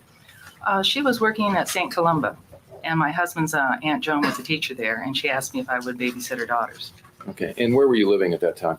On Mission, on Melbourne Drive. Just what part of town? Sarah Mesa. Okay. And was that a private school? Yes, it was. Okay. And what grades did it go through? Do you know? I think ninth grade at that time. Okay. And what was she teaching? I think maybe the 3rd grade. I'm not sure. Okay. And did she also have another job during the time that you met her? Yes, she was a hostess for the Black Angus. Okay. And did you maintain a friendship with Betty after that period of time? Yes, all through the 70s. Okay. And what kind of activities did you do together? Stupid volume button. Well, we both had young children. It was like, going to the beach.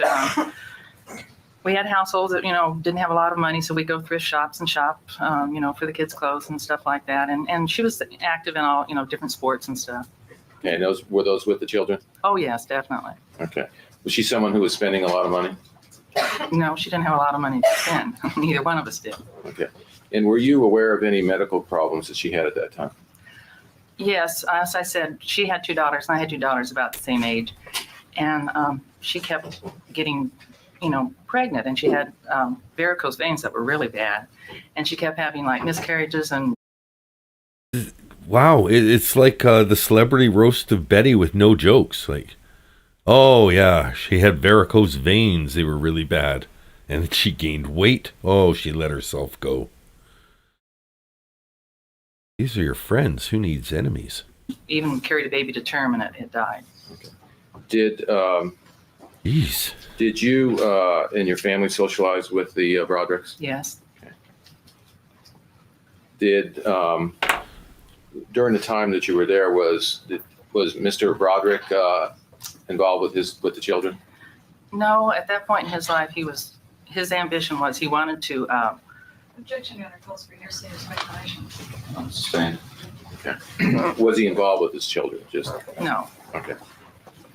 Did you know them at the when they moved to Coral Reef? Yes. Okay. And what was when the years they first moved in there? How was Coral Reef furnished?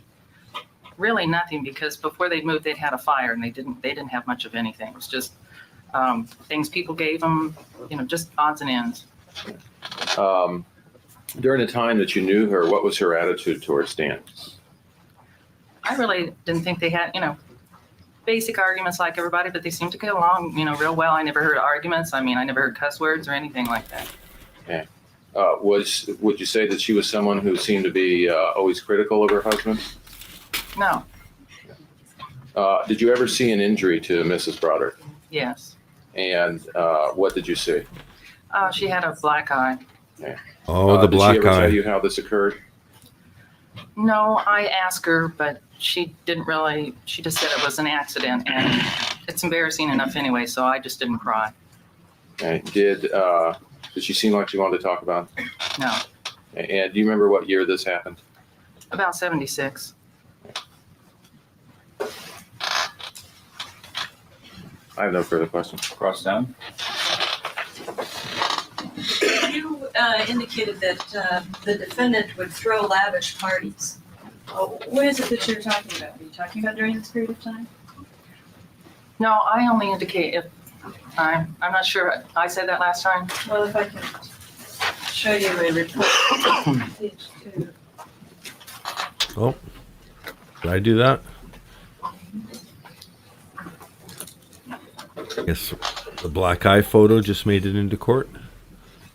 Oh, this was an Easter party, the one time when he finally went out on his own. See, Do you recall when this was that she threw? You've described that she threw lavish parties, correct? well, I didn't mean parties. I was just talking about this one particular. They'd finally gotten some money and she threw a big Easter party. Okay. And it was mainly for the children. And when you're talking about the time that you Is she remember, wearing a the period of time kimono? You're talking about was in the early 70s, right? We're talking about 20 years ago. She's wearing a kimono. That's just like, you know, a loose-fitting robe like the geisha girls would wear in Japan. Which I guess was the style then, but I would have seen, you know, for court that that tight Chinese-style jacket with the, you know, little twist things. You know, if you're going to appropriate Asian culture, I think that's got more decorum for a courtroom than a kimono. I almost expect her to go into Kintu Sukuroi next. Early 70s to the late 70s when he started making some money. Okay. And during that period of time, when you said you had a friendship with her, how many times, for example, would you be over at the house during the week where Dan would be home? During the week? Mhm. Well, I'm thinking of when I was babysitting and she was working. You mean after that period of time? A Well, Diane in a period of time, how many Furstenberg dress? times would you be there? I mean, Dan obviously worked We know that Betty had Diane Freeze dresses. You think this is a Diane Furstenberg? full time. You worked during the day. Right. It's a top. She didn't come waltzing in a kimono. Correct. And so when would be the times that you would see him? Going to be Would be watching like her. if we went over for dinner sometimes, We'll be watching her leave very closely. or on weekends, more likely. Okay. So you wouldn't be there in the evenings when he would come home from work, for example, to see how he interacted with the children? No, I was there in the evening several times. Okay. When Dan would come home from work? Right. Okay. When was it that they moved to Coral? Were you there when did you know when she moved to Coral Reef? Yes, I was trying to think. I'm not sure because it wasn't too long after they first moved out here because they lived in Claremont Mesa and they were renting that house and then that burned down. And then they purchased the Coral Reef home. When they purchased it, it didn't have anything. It was just like It'd a be a brand new Diane home. von No Furstenberg. fences, nothing. Now, the injury to the black eye, when you saw that, when was that? What year is that? About around 76. Okay, and how is it that you remember it was in 76? Well, I know it wasn't when I first met her, and it wasn't later on. I think it was when Dan was still working for the law firm, and he worked for 2 years there when he first moved out. And when you saw it, did you ask her what happened? Yes, I did. And what was her specific response? She just said she really didn't want to talk about it. It was an accident. Okay. Did you ever talk about it at all with her later after that? No, Betty was not. She kept her feelings to herself. I mean, she didn't really like to talk about something. It was just an impression I had. And you indicated that during the times that you saw them together, you never heard them arguing, you never heard any disagreements. Not really. Sometimes when, like, we were there for dinner, and he was 2 hours late, and he had been out having some drinks and discussing business, according to him. She was a little upset, but no, there was no, we had dinner and everything went fine. I mean, sure, there was no yelling or screaming or anything like that. I have nothing further. Correct? No, you're. Witness be excused. Thank you. Thank you No, very much, ma'am. no, you can't. Yeah. Okay, let's see. It is a dress.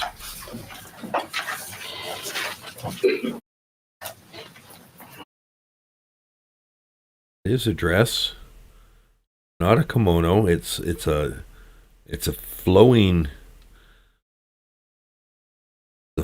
outfit. What is excused? Thank you very much, ma'am. Shape this time. Yeah.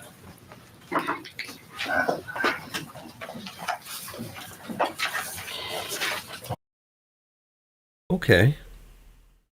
Okay, and let's just take a look at the picture that I found of Diane von Furstenberg.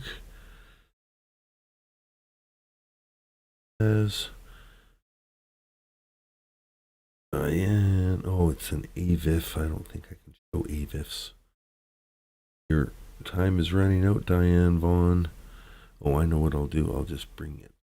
Page.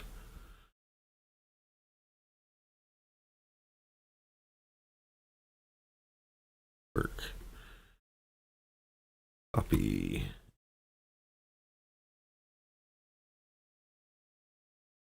Paste.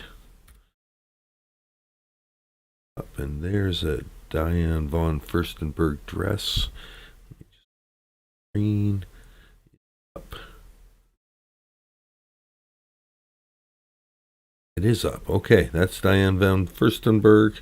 I will scroll the screen a little bit, and it does kind of look like a dress that could have been designed by her. Good call out in the chat.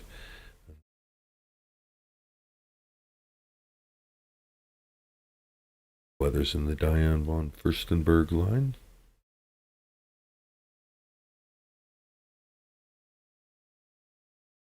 All right, getting back to our regularly scheduled trial. That's so.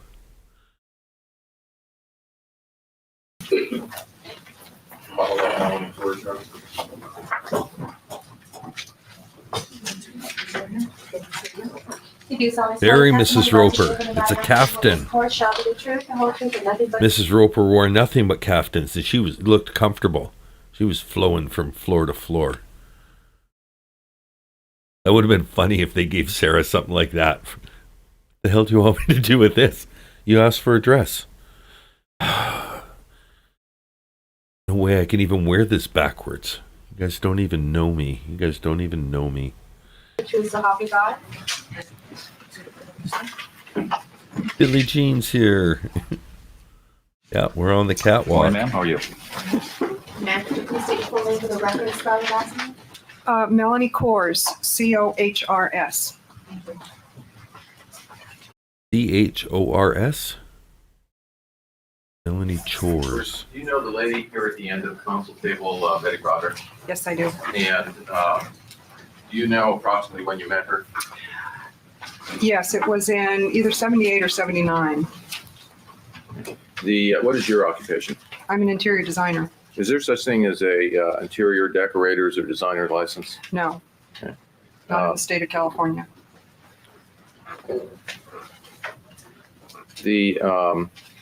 How did you happen to meet her? I owned a store in La Jolla at that particular time, and she used to come and shop there. Okay. And when you first met her, how would you describe her? I would describe her as a fun, happy person, but most of the time when she'd come in, she'd be in a hurry because she was concerned about her children and she had to go here or pick them up or do this or be home for the children. Those shoulder pads, that's like running back pads. When I played football, the running backs wanted those little soft pads so they could kind of dodge in between tackles without getting hit, but you still needed a little protection. Those are total running back pads. I was a lineman. I had more of a full shelf. She's someone that was wearing fancy clothes? No, I either saw her in jeans or jogging suits or sweatshirt suits or clothing like that. Did you meet Dan Broderick? Yes, I did. Okay. At some point in time, did you become a closer friend of Betty? Yes, as things progressed and they had purchased or were thinking of purchasing Coral Reef, she had asked me to help with the house and some architectural things. And then when I saw, and then at that time I came to know that she was separating from Dan, and she and I became quite close Okay. from that point for several years after that. What year would have that been? That would have been 85. Okay. And when you said Coral Reef, did you mean Coral Reef or Calle I de mean, Cielo? I'm sorry, Calle de Cielo. Okay. And did you see any changes in Betty at the time after their separation? It pays to scroll back in the chat. When I was talking about that Chinese, tight fitted outfit that was, popular to wear if you were going to appropriate cultural clothing, it was a thing we did. We were doing it deferentially, like as a nod or an homage. But in any case, the buttons, those are frogs. Got to do up all the frogs right up to the top. Did not know that. I would have assumed it had a name that was more akin to Sukuroi-ish, but yeah. Make sure your frogs are all in a row. Now, what road you answer that? Yes, she was very upset. She would go into periods of depression. That makes sense. Carolina Hurtado says these are all Betty Broderick's character witnesses. Betty is a character, all right. And you can both see how she's engaging enough to have a real group of friends to draw on that despite everything will still like, yeah, I'll come out and, tell the truth about you. There's lots of good stuff I can say. But yeah, no, it definitely sets her apart from Sarah for almost everything prior to the crime, like to about 90% of her life prior to the crime. Whereas, and I don't know, when did Sarah go bad? That's a debate for another time. Noticed a withdrawing from a lot of people. I felt that my job was to try and cheer her up a lot of the times because when I would go over there, she would be in a very depressed state. Okay. And would you visit her at her home in La Jolla? Yes. Okay. And how often would you say you saw her during the week or month after her separation? Sometimes it was 2 or 3 times a week. Sometimes I wouldn't see her for a month. Okay. I'd see her once a month. Okay. Can you, now, you indicated that you got more involved with her at the time that the time they purchased Calle de Cielo. Was there a reason for that? Well, at first it was because the house was in such bad shape. And I was called in on a conference with an architect and Betty to see what we could do to change the house interiorly. Okay. Can you describe the condition of the home when she first moved into it? Well, apparently there'd been a large family living there and they had taken and put up like partitions in some of the rooms and they were divided and almost like I don't know, where you see the tenement housing where they've taken one room and they've compartmentalized it and there were separate bedrooms or one room that she later became to use the family room, I think was made into 3 bedrooms. The garage also had a couple of bedrooms in it. Okay.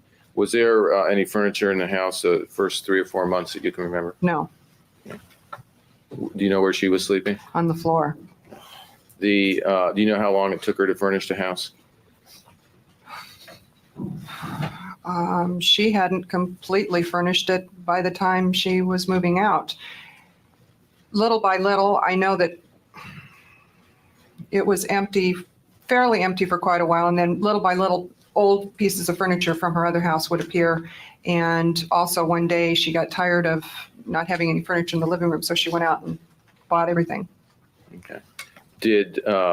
Was it expensive furniture that she was buying? Not very much, no. Okay. Did she make any improvements to the house? Yes, a lot of landscaping and added on a room in the back. Do you know what the purpose of those improvements were?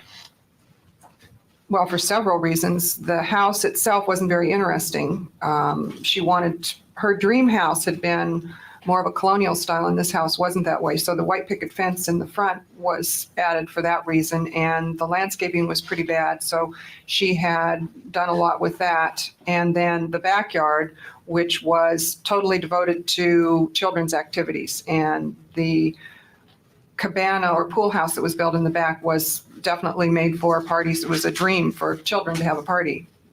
Okay.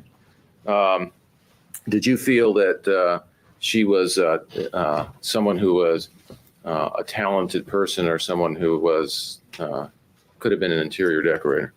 I think Betty had good taste. I think she needed help to get things together properly. The house was nice, but it wasn't as nice as it could have been. And I'm not saying that she had to spend any more money either. Okay. But there was never any time where did you talk to her about going into partnerships as an interior decorator, or feel that? At one time, there's a organization or a what do you call them, franchise called Decorating Den. And she had read an article, I think in the New York Times or somewhere, because that was her favorite newspaper, I know, or the Wall Street Journal. And it was just starting up at that time. And she said, hey, why don't I buy a van and we can go around and do this? And I said, well, she was going to meet with this person that was starting this up. And I said, well, the designing and decorating business is a little more complicated than you really think it is. And we talked about it a little bit, but I was definitely telling her that it's not exactly an easy thing to do. And I really didn't think she should do it, especially since I think the beginning startup costs. Sustained. Were you ever in the home when you heard messages left for her from the children? Yes. Okay. And do you know about over what period of time did you hear these messages? A couple years. Okay. And can you describe those messages? Well, there's one in particular that I can't get out of my head. And that is one that I heard Rhett on the phone crying and calling for his mother and asking for help and saying that he was going to hurt me. And then all of a sudden there was a click and the phone went dead. And it upset me a lot. And that was... Sustained. Can you describe Betty's reactions? Well, Betty went nuts. Betty went berserk and immediately went to the phone and tried to call them back. And of course, she got an answering machine. Did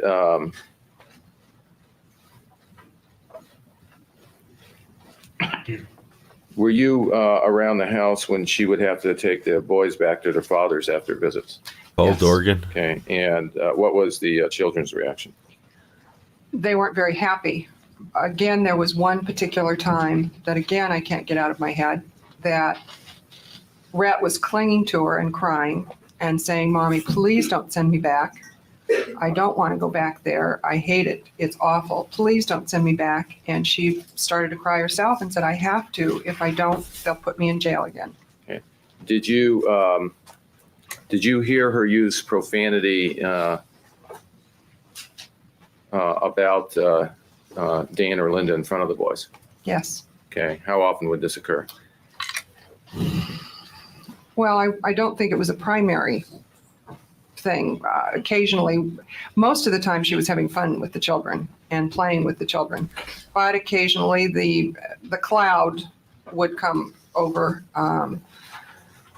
the group, and that's whenever Dan or Linda were brought up, that the profanity would come out. Okay. Yes, politically incorrect. If you want to see just the Betty testimony on this playlist, this is a good time to mention it. As soon as Betty started testifying, I started naming the files Betty Takes the Stand. So instead of it just being Betty Broderick trial rewatch, it was Betty Takes the Stand day 16. So if you're looking for the Betty days, just open up the main playlist, and it should be really easy to find the point of the trial where that happens. I imagine it's, let me see if it's even in my schedule.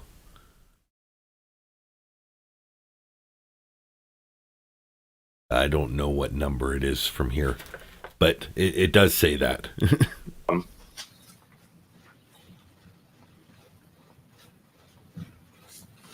Did you try to get Betty to make plans socially? Yes, all the time. And were there problems with that? Yes, it became increasingly more difficult. Did it have anything to do with the children? Yes. It was a very sporadic thing because I'd call and I'd say, okay, let's go to a movie or let's go out to dinner. And she'd say, I can't, the kids are coming this weekend. And I'd say, great. And she'd be all happy. And then a couple of days later, she'd call and she'd say, they didn't come or they weren't able to come. And then, so the next week I said, well, it's all right. Let's do this. Or there would be some kind of a thing where you might even have to pay. There were several particular social events that weren't the expensive ones, and it didn't matter if you didn't come with an escort, that she would buy tickets for. And then at the last minute, the children would come. And this happened on a couple of occasions that she would just lose her money on the ticket and she couldn't go. She'd stay home with the children. Did you ever see her reaction to getting legal papers in the mail? Oh, yes. Okay, and what? Yes. What kind of reactions would you say? Not good. It was always not again, except for one particular time when we'd been out. Told you Conrad would make it into the montage. I decided to do a short as well, just because they were just such cute pups, and maybe that's going to be a regular thing I do. That could be a member bonus. I've never I didn't want to do member content and this is just for the members, but something like members can post dogs and cats, and I'll include it in a monthly members pets video or something like that.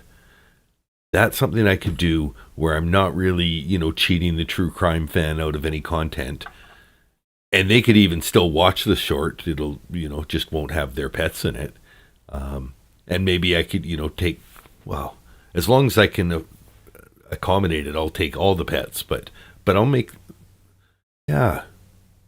And then I won't charge more for it. I'll just add that as a level 1 bonus. But then it's the first thing that you really get that is exclusive to members. So that feels like it's a cool members bonus that doesn't. Because everyone can watch the dog video. Everyone can appreciate dogs and cats and cute pets. It's just not a guarantee you'll get in the video unless you're a member. So if I get 100 pictures and it's a 1-minute video, that's not going to make sense. So, I have something here.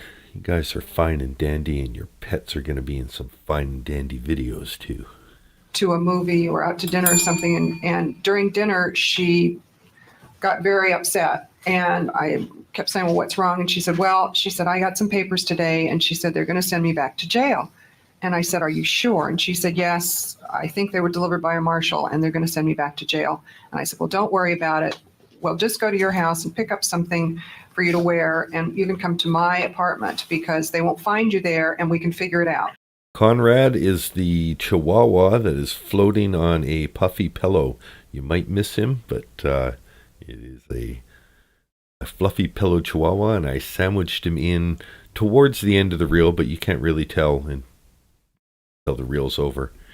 And maybe do something about it and talk to your lawyer. I'll rerun it. Or call a lawyer. And so we went to her house, and I said, you better let me read it. So I started to read it. Well, it had a little bit to do with it, but it didn't have anything to do with her going to jail. And I got very frightened at that time because I had always thought that Betty understood all these legal papers, and I could see that it was evident. If you don't think a person can hide being depressed, just think about Robin Williams.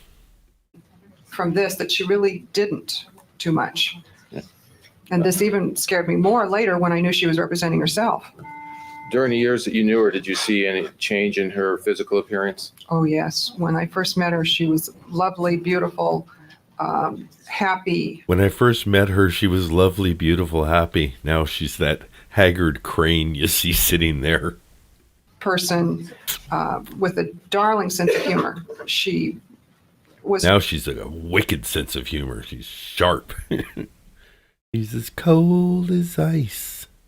Just lots of fun to be around. And little by little, I saw that person dissolve and gain weight and eat compulsively. The fatty compulsive eating, fatty fat pants.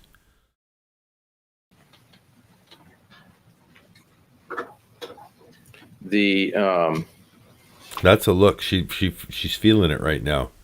And you got all your friends come in and just call you fat, like enough to change your peacock sweater. Did you see Betty during the summer of 1989?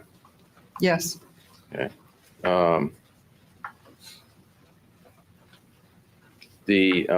Were you aware of anything she was doing to help her try to get custody of the boys? Yes. The couple of times that I saw her during that summer, she was I'll play happy it once about more. one thing, that part of it was over and she could concentrate on getting the children back and try and move forward. But the papers kept coming that I think were partly negative for her. So during the summer, while she was working to get the boys back, her mood, at least it improved. It improved for a short period of time, yes, it did.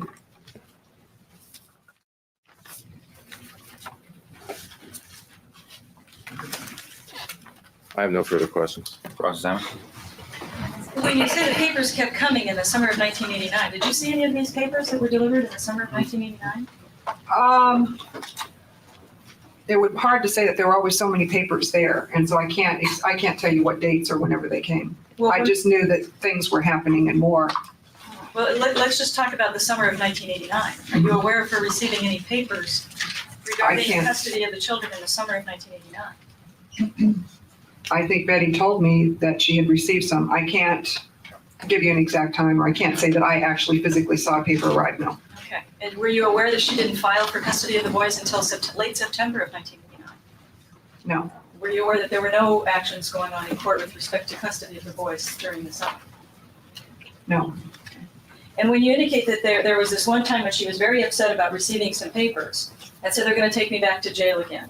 You went back to her house and you sat down and you read the papers, and it was clear to you that they weren't taking her back to jail, and nobody was going to take her back to jail, correct?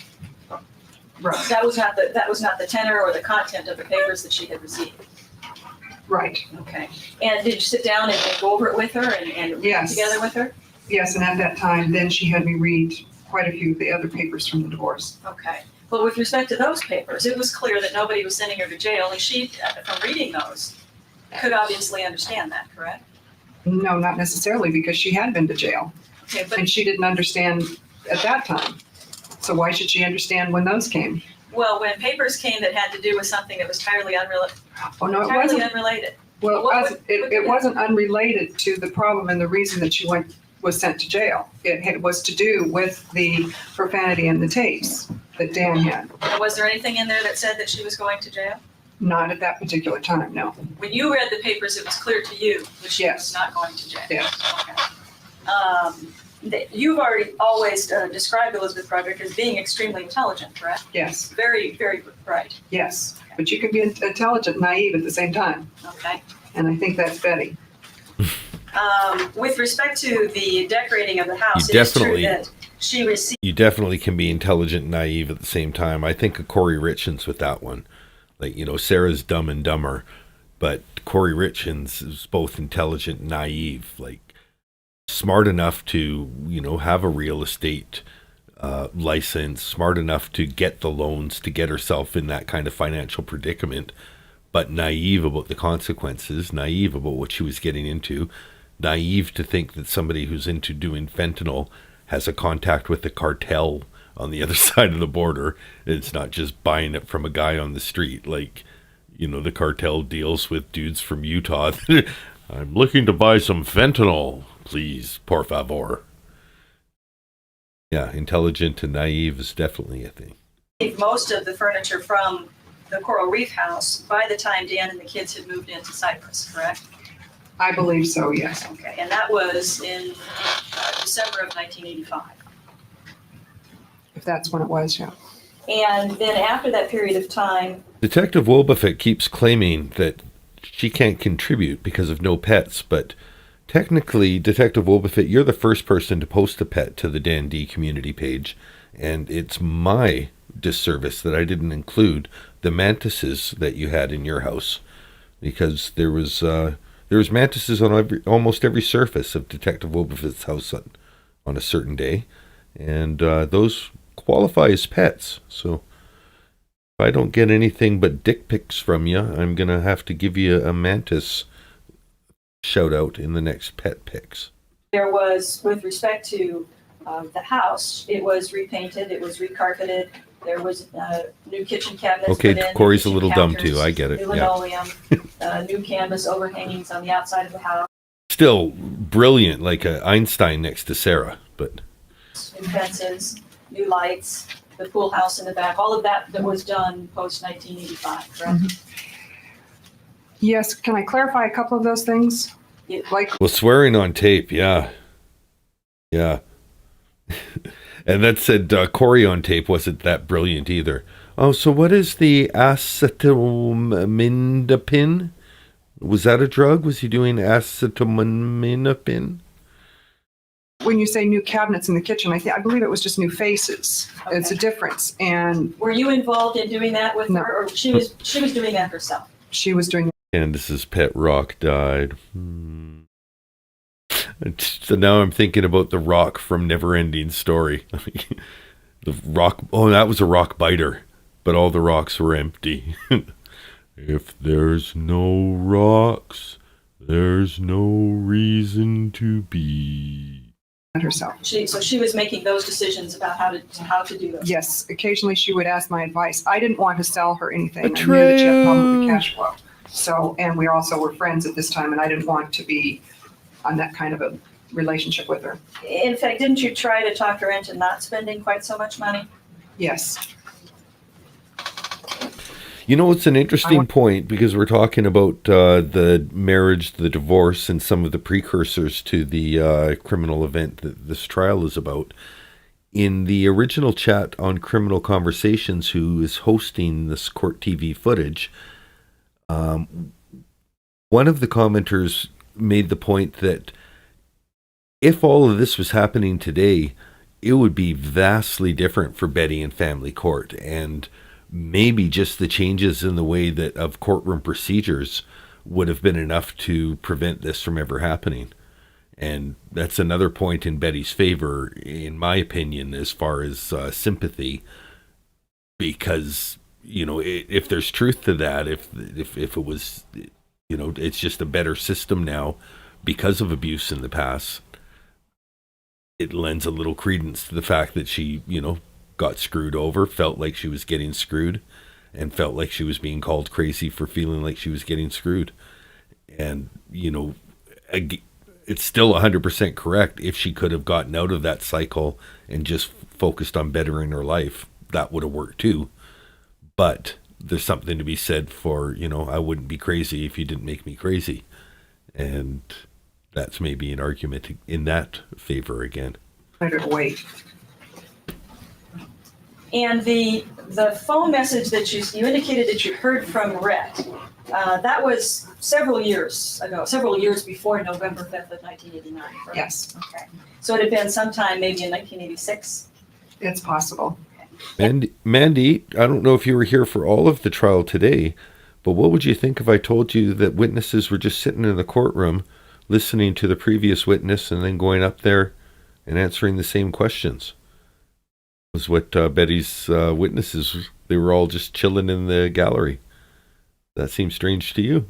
And there was a phone call from Rhett, and then you indicated that it hung up and she was very upset and she called back. What did she do when she called back?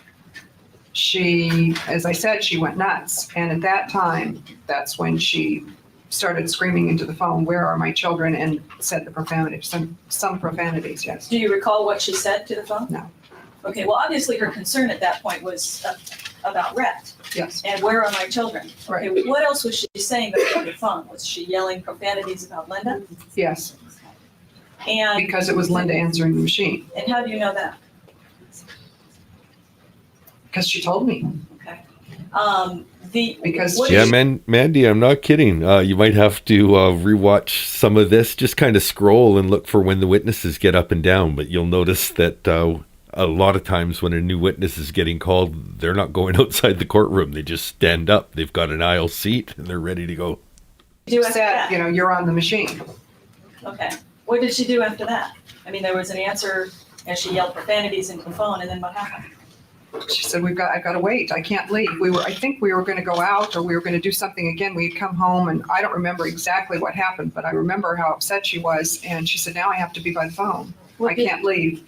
Okay, but did she do it, if she was concerned about the welfare of Rhett, did she ask you to go over to the house and see how he was? Or did she call another friend to check? Or did she call the police or anything like that? No.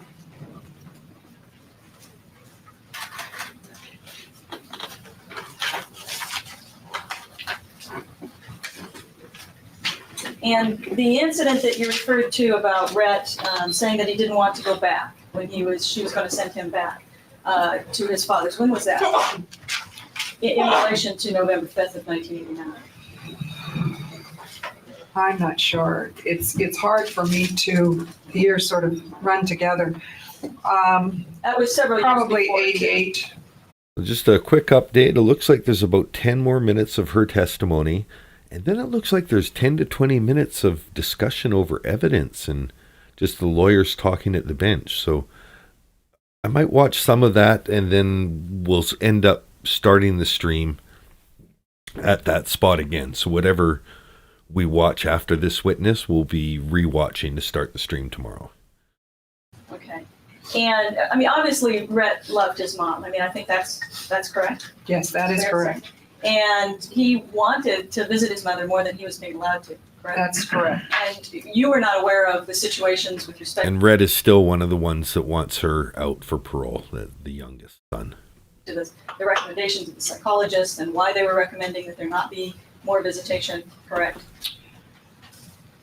On one occasion I was. Okay, from what Elizabeth Broderick told you? Or did you talk to the psychologist? No, from what Elizabeth Broderick told me. Okay, so you were aware, at least from Elizabeth Broderick, that the psychologists that were dealing with the children were recommending that there be limited visitation with the defendant, correct? If you go to San Francisco, make sure you say hi to the man with the feathers in his hair.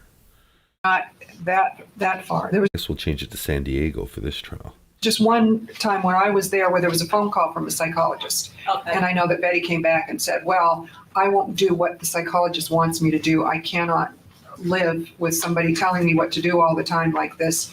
So she's telling me now I can't have the children this weekend.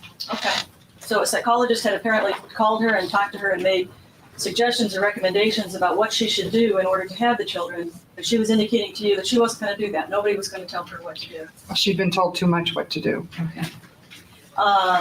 Obviously, when Rhett was going back to his dad's, you indicated that she said, if I don't, I've got to send you back. If I don't, I'll be put in jail, right? That's correct. Now, obviously, if Rhett's upset, he's a little boy. He loves both his parents. He wants to spend time with both his parents. When she's telling him, I've got to send you back, there's a couple of ways of dealing with that if he's upset, right? There's one way of saying, Rhett, don't worry about it. Your dad loves you, and you're happy over at his house. And Your Honor, are we going to have, I object, Your Honor. I'll just sustain, just rephrase your question. okay. Well, did she say anything about, Rhett, honey, don't worry about it, calm down. You know your dad loves you. You're going to spend some time with your dad. You're going to see me next weekend. Don't worry about it. Calm down and let's go back to dad, and I'll see you later. Your Honor, objection assumes facts, not evidence. I'm asking- Part of a question, you answer. Did she say that at this particular? I'm sure she said, I know that she said, calm down, don't worry about it, but I'm sure that she never would have said, your father loves you. Were you aware of the fact that she was telling him constantly that his father did not love him? No, never, I didn't hear her say that, no. Were you ever aware of the fact that she was telling him your father? Your Honor, objection, she's got an answer. I was going to ask another question. Your Honor, obviously, when she said she's never heard it, this is in bad faith. The first question was fine. Ask another question. You indicated that you'd heard her use some profanity with respect to Dan and Linda in front of the children. Correct. Did you ever hear her say things like your father treats you like a piece of shit? No, I don't remember that. Your Honor, there's been objections to me asking these kind of questions, and I Sustained. object to her asking. Sustained. When you heard her using profanities about Dan and Linda, did you ever hear her telling the boys how Dan and Linda felt about them or what their situation was like over at their house? No, Okay, did you ever hear her describe their house in derogatory terms? no, And you were aware that the defendant was never put in jail for not sending her child back to Dan at the end of the visitation, correct? that's correct. And in fact, there were times when she did that, when she did not send him back at the end of a visitation, and she was not put in jail. There were no contempts filed against her. I don't know that, other than the fact that she didn't go to jail again.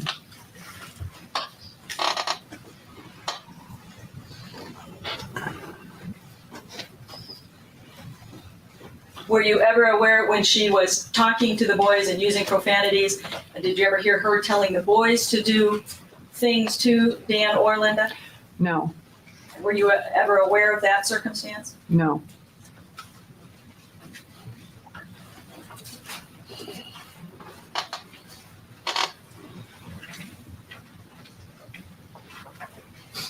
Were you ever aware of any circumstances when she had the boys and she had visitation of the boys, but she got angry for one reason or another and took them back to Dan's house when they didn't No. want to go? no, Were you around in 1985 at any time when the boys would want to be with her, stay with her at her house, and she would refuse to let them do that? no, You indicated that you did try to talk to her about the language that she was using and that it was not being helpful to her situation, correct? I told her that it was only self-defeating, that she was only hurting herself by using this language. And she wouldn't listen to that. She said, and at that point, and I think she was probably right, that that was the only thing, that was the only outlet she had. But you were explaining to her that by using that outlet, that it was obviously self-defeating. The psychologists were telling her it was self-defeating, and she still continued to do it, correct? She used profanity, I will say, it almost became second nature. It was hard-hearted. It was as an adjective. It was almost part of Broderick's name. I mean, it wasn't that you couldn't say his name without that word. Okay. And you talked to her about the fact that maybe that was not appropriate around the children, for example. Were you ever aware of situations, for example, when she was in court? And she obviously was dealing with Dan Broderick and wasn't using that name. She could control it when she needed to. Hey, Deborah. Good to see you. wasn't You're getting in in court, near so the I end don't here know. tonight. Were you ever at Frances Parker, No. around other people, where she was around other people and didn't Oh, use? yes. Oh, yes. She didn't have to all the time, but when she was with her friends, Isn't it true that there were times when she did not use the bad language, and there were times when oh, she sure. Oh, yes. We only have a Sure, couple yeah, minutes no, left. when We'll she get was into a doing it. wrap-up after. Not always. No, she had her public persona, but when she let her hair down and when she was with her friends, I mean, just like all of us, I mean, you control different things, but you let your emotions, when you let your emotions go, then it comes out, sure. You indicated that she was a very black and white person. She only saw things as either black or white. It's good and evil, yes. No in-betweens. Couldn't see the in-betweens. Right, on certain things, yes. And you also indicated that she was angry at Dan and wanted to get back at him, but she couldn't seem to find any way of doing it. Did you make that statement? I think that she was having a hard time through the legal system. That's what I think I meant. It seemed that she felt that the legal system was against her. And did you not say that she was angry at Dan and wanted to get back at him, but she couldn't seem to find any way of doing it? I might have said that.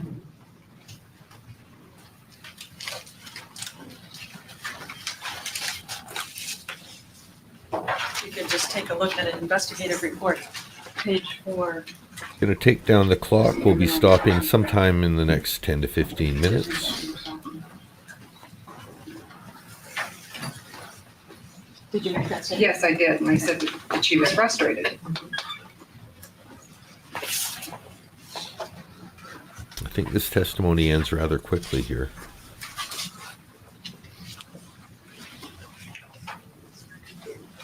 LCB's in the house now too?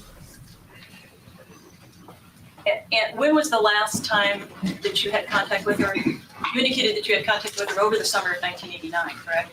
It became more and LCB, more difficult. That is the most nerdy way to practice swearing. I love it. LCB had to teach herself how to cuss. She was severely sheltered growing up. So when she got to college, she had to swear. She had like a swear word of the day calendar. Excuse me, I'm sorry, if you could just tell me, when was the last time that you had contact with her? Well, it depends on which is my contact. I saw When was the her, last time you I saw saw her her about a week or 2 weeks before November 5th. Okay. You indicated that with Betty's getting bored. She doesn't like to hear the psychoanalysis of her. She wants more friends to come in and talk about her weight. respect to the problems of making plans or whatever for the weekends, there were no such problems during the summer of 1989 or during September or October of 1989, correct? In that regard. No, I don't believe so, no. It Those was were more, things that had happened years it was before. more that Betty was going into herself. I think she was in more of a depressive state and hiding from people. Do you know, I mean, she was involved in decorating her condominium at that time. She bought a condominium, right? And she had Yes. hired another interior Yes. decorator to do that. So That's you correct. were, I'm sorry. No worries, Deborah. You'll have a slightly better chance tomorrow. We'll be starting an hour later than we did today, but we're probably going for about the same length of time because I still have a shift to do after the broadcast. I didn't mean to jump on your answer. You weren't involved at all in the decoration of the condo or what she was doing with the house during that period of time? No. And did you ever see Rhett or Danny when they were with their father and not with Elizabeth Broderick? No. I have no further questions. Redirect. Just very briefly, when you were were you ever present when she called the hotline? No. Okay. And did at the time that you mentioned the incident with the psychologist or psychiatrist, was that incident that they wanted her to think nice things about Dan or talk nice about him? Yes. I have no further questions. Recross. Well, when you're talking about talk nice things, you mean just not use the profanities around the children or talking sexually explicit terms, correct? Well, I don't know. I didn't hear the exact conversation. I just know that she talked to the psychologist said, you can't see the children this weekend. Somebody's having a snack by the camera. Thank you very much, ma'am. Couldn't wait for the break. That wasn't me. Okay, so that is... I do, I might have a short witness, as the court knows, but other than that, Your Honor, some stipulations I think we'll reach that. We'll wait for your stipulations and just stipulate from what I'm reading in the chat. 13 Mandy, you've got probably a serious situation to be concerned with, even if it's someone who's just fucking with you. It's the sort of thing you definitely be documenting, even if it's just like a weekly call, like these are the 6 things that have happened this week. If you don't feel like calling your local law enforcement place daily, because I get it, you don't want to, hey, I had one more nail today, but certainly keep track of the pattern, because they can start looking at, okay, well, this employee didn't work X or Thursday, Friday, and Saturday, but did work Sunday and Monday, and nails happened on Tuesday and Wednesday, or vice versa. However, anyway, keep a log of what's happening, and make sure that the authorities are aware, because on the one hand, it's just somebody, that's as far as it's going to go, and on the other, it's somebody that if they're not getting the satisfaction from you going crazy from that, is going to escalate. So take care of yourself, Mandy. If anybody ever has stalking-ish type behaviors happening to them, reach out, let people know. You don't fight it on your own. I'm going to stick with this for a little bit just to see what Jack Early's talking about here, but at 1:13 this may be where we rejoin the stream tomorrow. Let's just see what's happening. I will rest that. Well, I have you no don't- witnesses today. Okay, you don't have to rest at this point. I've already explained to the jury the witness situation. Just want to make sure that's it for today. All right. Well, for a change, I guessed the wrong way. I thought we might go into the lunch hour, and obviously we're not going to make it to the lunch hour. We'll take our recess at this time, ladies and gentlemen. As I told you yesterday, The attorneys and I will be doing some other evidentiary matters the rest of the day today. They have appearances not involving this case tomorrow, so we won't be in session at all tomorrow. On Monday, the attorneys and I will be doing further evidentiary matters that have to be done outside your presence. So we will resume with the testimony on Tuesday morning at 9 o'clock. Please remember the admonition not to discuss the case among yourselves, nor allow anyone else to discuss it with you, nor form any opinions till it's finally submitted to you. And please continue the excellent job you've been doing so far of not watching, listening, or reading anything about this case. As you know, we're getting very close to the end, and I would certainly hate to lose any of you at this stage of the game. Have a nice weekend. You know what? I almost want to just leave that. That's as natural as a break as we're going to get. We start watching it, we could get into it, and next thing you know, I don't get any sleep for work. So I think I'm going to pause it there. I'm going to leave the pet montage. You know what? We're going to make the pet montage bigger and bolder. Full screen it and kind of center it. Some of them will get cut off if we do that. Wendy there. Oh yeah, that's a problem for the split pets.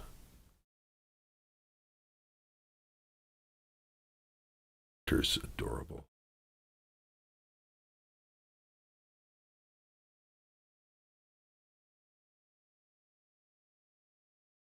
Julius Caesar, Cleopatra.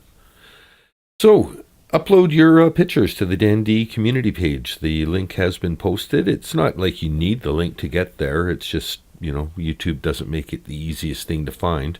But if you go to my channel, and I'm just going to go to somebody else's channel to make sure what I'm saying is true. But if you go to the channel, especially from a phone, it should have Visit Community and Visit Channel as the two options just above the creator. Yeah, you can kind of see it there. So you choose Visit Community, and when you go there, you'll get all the posts.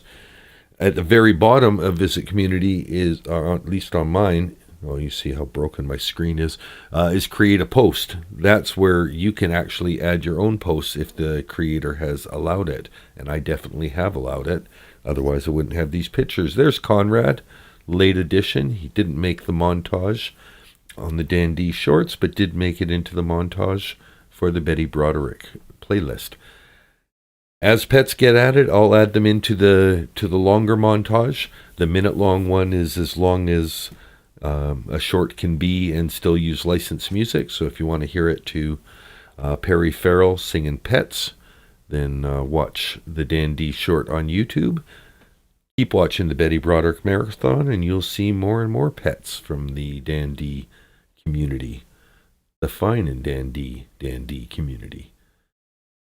Back to the live here. Okay, so we're calling today 17 1 of 2. We'll do 17 2 of 2 tomorrow in roughly 21 hours and 20 minutes from now.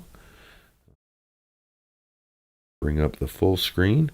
If you like what you're seeing, you can subscribe. Give it a thumbs up. I almost got it. And then, you know, like and comment and share it. Pointed the wrong way too. I should, obviously down is down. I thought my point had to be mirrored. That was silly. Yeah, I feel like it's time for bed. I think it's been a fine and dandy broadcast. I think that these witnesses have actually done far more for Betty's case than Betty's done. I'm looking forward to Dr. Park Dietz. He'll be our Wednesday primetime broadcast. I'm going to get a little sleep when I get home Wednesday morning so that I can wake up and go for a nice long one. Wednesday's going to be our catch-up so that we can guarantee we're on schedule for a Saturday finale. Who took a Xanax? Mandy took a Xanax. Oh, and missed most of the stream. Mandy, reach out. Whoever's out there that can help you, whoever are your locals, start a paper record and reach out to friends and family for the resources you need to make sure that you've got the peace of mind, because That's the most important thing. You can't, if somebody's intentionally trying to mess with you by putting roofing tacks in your tires and stuff like that, then the worst thing you can do is give them that satisfaction.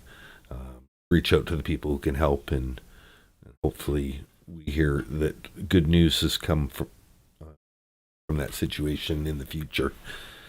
If you're looking for something to rewatch, you can rewatch the Betty testimony. I know you were saying that you missed out on Betty testimony, so that is in the playlist, and it says Betty Takes a Stand right at the beginning. So if you want to watch that as something to relax with, I know the live chat and all of that is still there. So yeah, and if you have your pets, post them to the community page. If you have a job to go to, get some sleep before it. If you don't have anywhere to go and nothing to do, have a nap and a few minutes extra sleep for me. And I'll put all that together.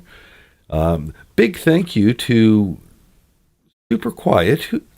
He didn't chat at all. What was it? Something, Agent of Chaos. Just swooped in here, gave out 10 Dandy True Crime memberships, dipped back out again, never said a word.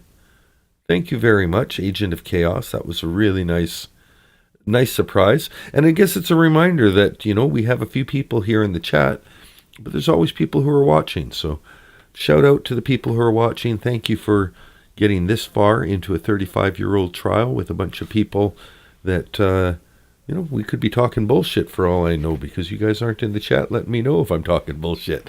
But I appreciate you being here, and I appreciate everyone on the Rewatch crew. I've already seen comments from the first videos of people that are working the way through. I'm going to give a big shout out to Winter Lake. Winter Lake is, I think, on day 5 right now. She wants to watch every minute of this. Winter Lake is the butterfly flapping its wings that made this stream happen. About 2 weeks before the Betty Broderick Marathon started, Winter Lake asked a question: has anyone been more audacious than Sarah Boone in asking for alimony while they're in prison for murder? And I did a little search, alimony and prisoners and, who's audacious. And Betty's name started popping up. Circumstances aren't the same, but it's still crazy to think that somebody in prison was asking for alimony. And I looked at it, and it turned out Betty committed the offense in November of '89. At some point, she claimed that Dan owed her for October and September alimony. Dead, he can't pay it, but she argued that he still owed it. Pretty audacious. That brought me into more of the Betty story. I'm like, wow, that's pretty wild. I looked more into it, and then I started watching the opening arguments and was like, okay, maybe she's not so great. But that mini roller coaster I went on just researching the case was enough to realize this is something that could be of interest to the people that follow the same cases I follow. So I'm really pleased to have so many people watching. I thought this might be something where, 5 or 6 people are watching live and it would be more of an archive kind of thing. I'm just blessed to have so many people weighing in the comments and really helping shape the conversation for this archive of footage. And so a special thank you to Winter Lake for giving me the idea and the inspiration for this, and for working your way through the videos. I'm sure in a couple months you'll see this and be pleased to hear the credit going to you. We're about 4 days away. Saturday, May 2nd will be the final day of the Betty Broderick Marathon. If you have links to stuff that you think should be featured, by all means post that in addition to your pets on the community page, or send them to me at dandtruecrime@yahoo.com. If there's a video that we can discuss, even if I'm just using screen grabs from it rather than playing the video, we can use the finale as a way to have jump off points to all kinds of independent research that you guys can do on your own in the wake of this trial. I'm sure I'll be doing some Friday night rambles where we discuss my my learnings from this and my opinions in more detail. At this point, I'll just keep weighing in with quick quips and trying to be a host for all the opinions, and I'll save my definitive judgment until the jury comes in. Even though we know what the jury decides, I want to hear everything the jury heard before I make up my mind. All right, that's it. You guys are fine. I'm Dan D. This is the end of the stream. It'll stay open a couple more minutes for you to say your goodbyes. I'll see you in 21